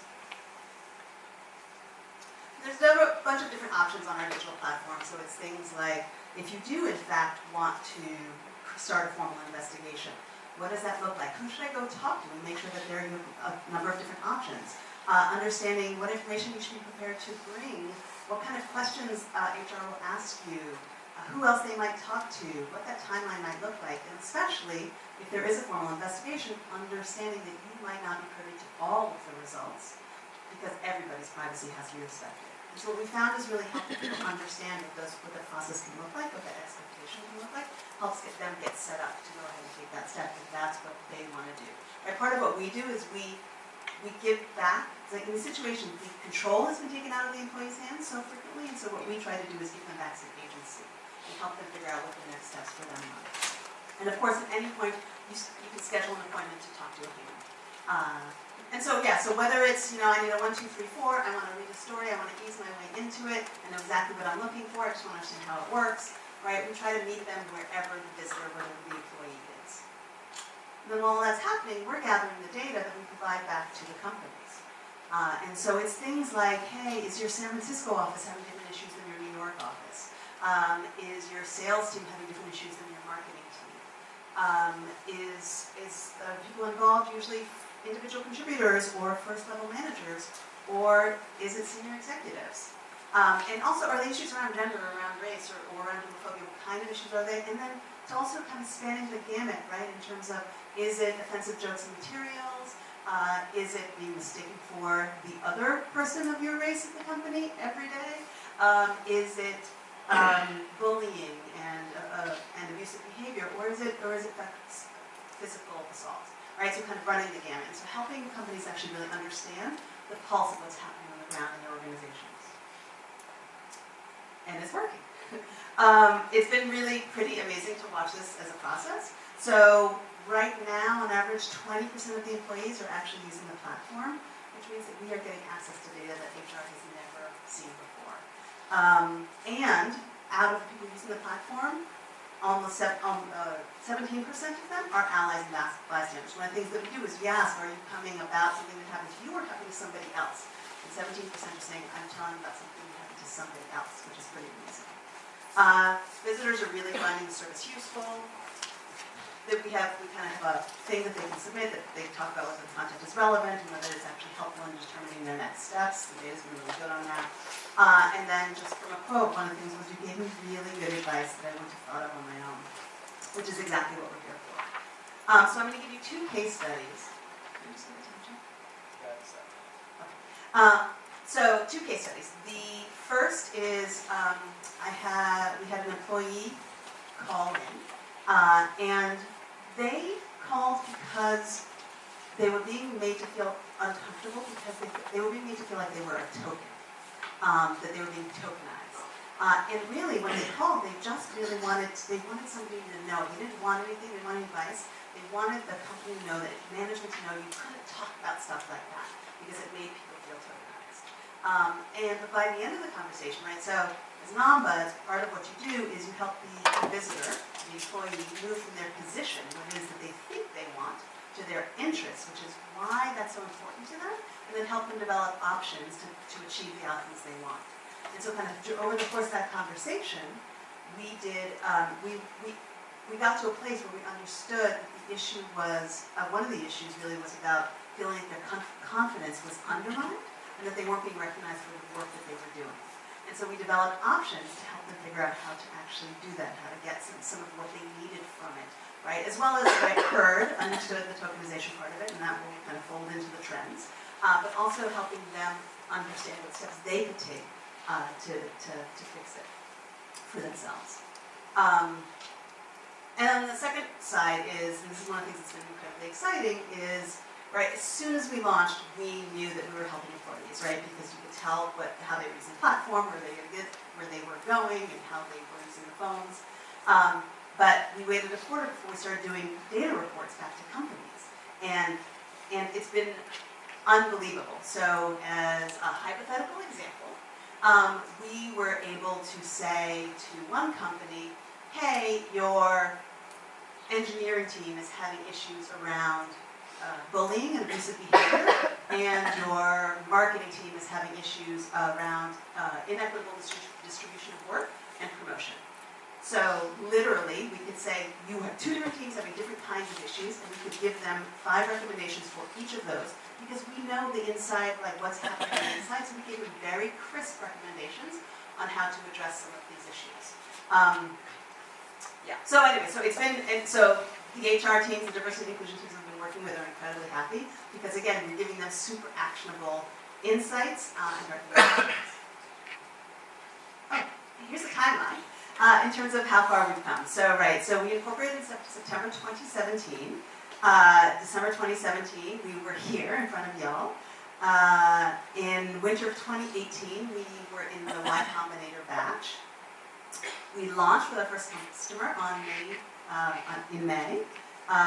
We closed our seed round in July, and which means that we've raised a total of $2 million, which puts me in, sadly, the category of one of the first 40 Black women to ever raise over $1 million in venture funding, which again, makes me cry.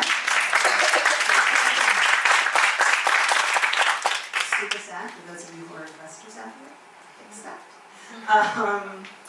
And again, this fall, we've actually seen the results, and we've seen the results come in. It's really been just so gratifying to see it working. Like, it's working. I mean, we knew it would, we had no doubt. But it's really awesome to actually see it kind of come to fruition. And so as of right now, we're onboarding new customers. So that is the process. And we've also been really fortunate in terms of our people are clearly, keenly interested in these kinds of issues. And so I've gone to testify at the EEOC. We've also been working with Time's Up to see how technology can help address some of the issues that are in the entertainment industry. I've also been working with, so you may have heard of Anita Hill's, well, no longer, but the Hollywood Commission on Eliminating Sexual Harassment and Advancing Equality. And we've also spoken at a couple of different places that have been, again, a lot of people are talking about it. And so it's great to be able, again, as far as we can tell, we're out there, we're the only ones providing kind of this preventative in front of it solution. So it's been really great. Everybody's talking about like, all right, we know there are issues, now what can we do to fix it? And so we're trying to actually get out there and help people with this. It's real. We've been fortunate, we've been written up a bunch, which has been fantastic. Let's see if this video works. Come on. That would just be too simple.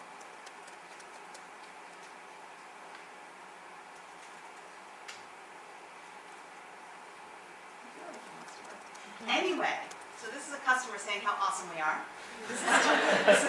This is Twilio basically talking about why it's important for them and why they believed in it and what they get out of it. Just like to believe me.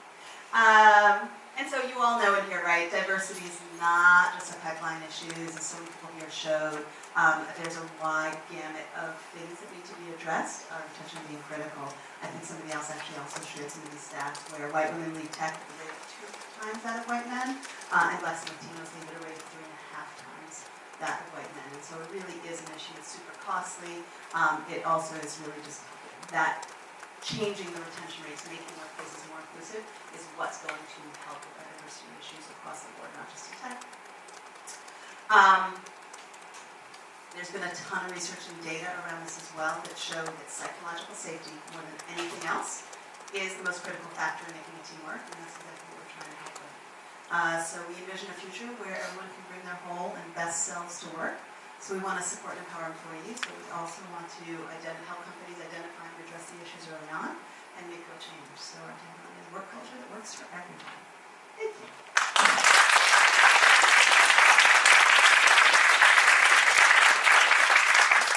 Thank you so much for that, Lisa.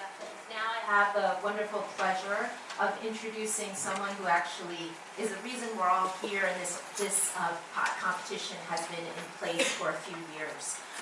Which is Dr. Frida Kapor. I'm going to say a few words about her before she gets on stage, because there are a lot of things that people may not know, and I think they're important for us to know. She co-founded the first organization in the U.S. to address sexual harassment. Okay, that is incredible, especially what's going on. And this is one of the few people that I've encountered in my life that walks the talk. There are a lot of people who talk the talk, but actually don't do what they say they're going to do. She is also the founder of SMASH, which is it's a program that you should all know about. It's a summer residential program that works with low-income kids of color at universities like Berkeley, as well as Stanford, Morehouse, and we're expanding all over the country. But if you're interested in that, come talk to the Kapor Capital team if you want to volunteer or get involved. So she's also a venture capitalist and a partner at Kapor Capital, a partner at the Kapor Center. One of my heroes, and it's incredible to have her here today. So welcome, Dr. Kapor Klein.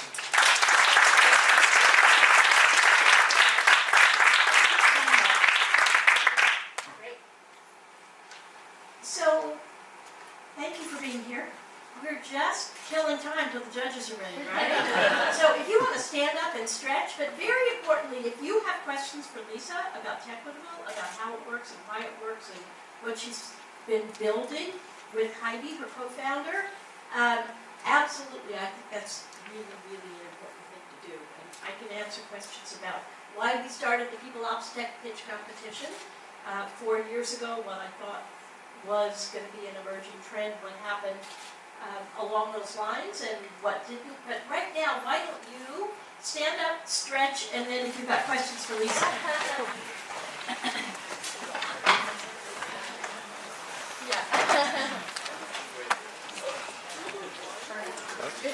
Coming in because this is like the most important part. This is what we've been waiting for, right?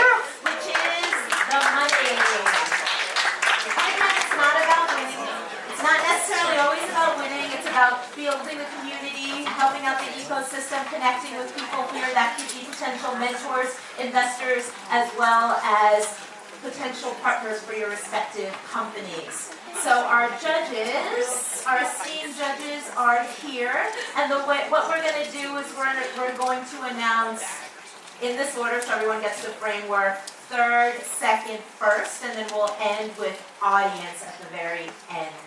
All right, so what are we going to do first? What are we going to announce? Third. Next. Second. Next. First. Next. Audience. Good. All right. It's my fourth grade teacher coming out. Thank you so much for indulging me. I appreciate you all very much. All right. So what the judges are going to do, each one is going to say something a little bit about the company. So if you can come up for the third place, but let's get a little like thumping and drum roll.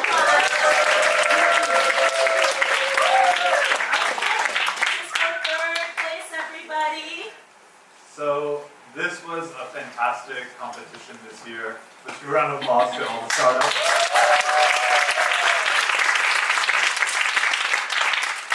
I've had the chance to participate or watch for a few years now, and it's pretty fascinating to see the solutions and how they've evolved and also what exactly people are solving for.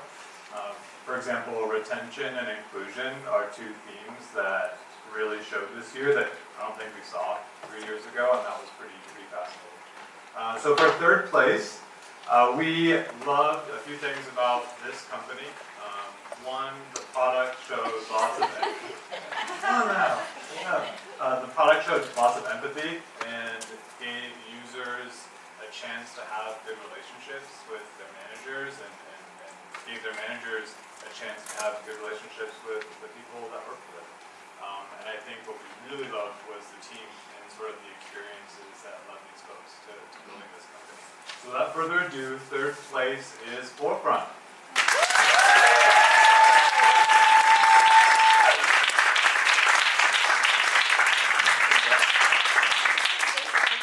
Yeah, take a quick picture, communications team, and all you other tweeters. Remember again, people Tech 18. Again, the third prize is $10,000 in Google for Cloud. The next up is second place, and Kirby's going to say a few words as he comes down slowly, glamorously down the stage.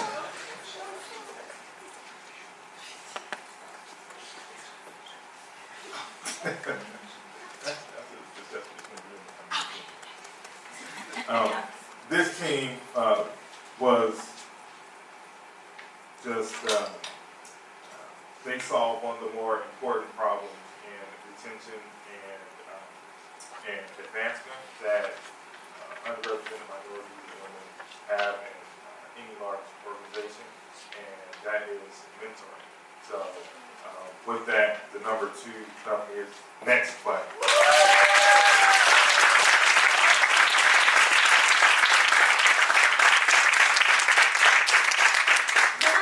Grab your big check of $25,000.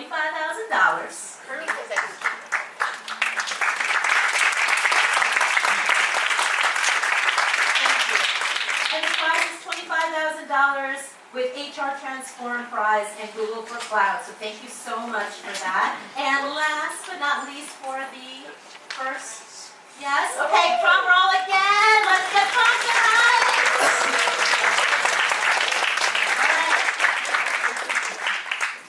Again to all the wonderful companies. What amazing products you guys have shared today that I'm going to bring back to my team being, oh my gosh, there may actually be a solution for this problem.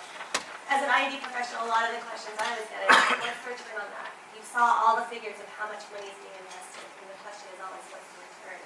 So we want to recognize an organization that is helping to understand and recognize that return and use that data based on employee feedback to inform what future investments organizations do make in improving culture, improving engagement, and building inclusion in the workplace. So, very, very pleased to recognize 5 team members.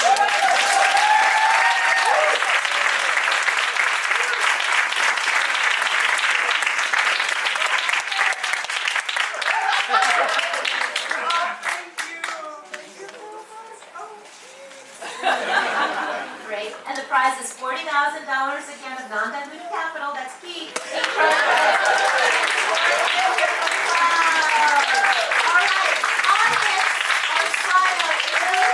All right, this is the moment.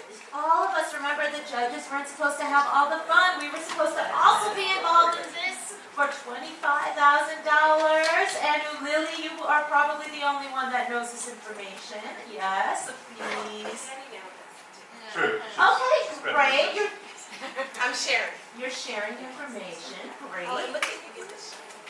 Oh. Show that around. All right, I didn't even know there was a prize. Slim There is a Google trophy. is throwing prizes everywhere. So the winner for the Google for Startups Audience Choice Award is a startup that we do not have to give more information for about why we love them, because, or especially me, because I actually described exactly why we love them. Turns out we're on the same page, forefront.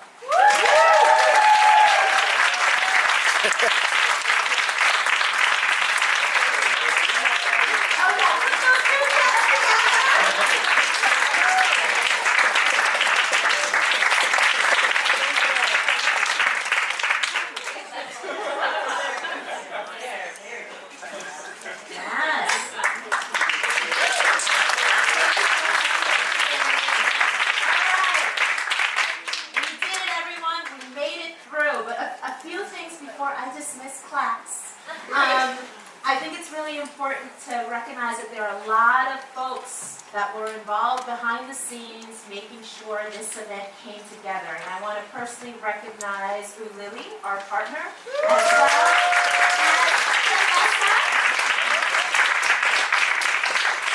our amazing comms team. Raise your hand. Cliff and Candace.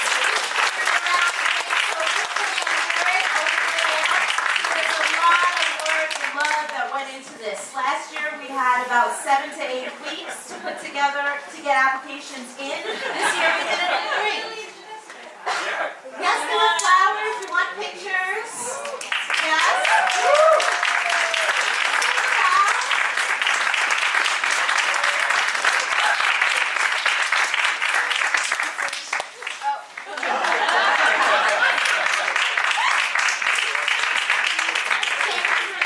Obviously, we couldn't be doing this without our amazing sponsors, TMP Worldwide, Google for Cloud, Atron Transform, Silicon Valley Bank. I don't think I'm missing anybody. If you do, shout out your name, but I don't think I am. So now we have gotten to the end of our wonderful programming, and we can go connect out the door. But before I leave, what was the thing that I had in your intention? Build the world you want to live in. So remember those people that you did in your intention? Build the world for them. Thank you.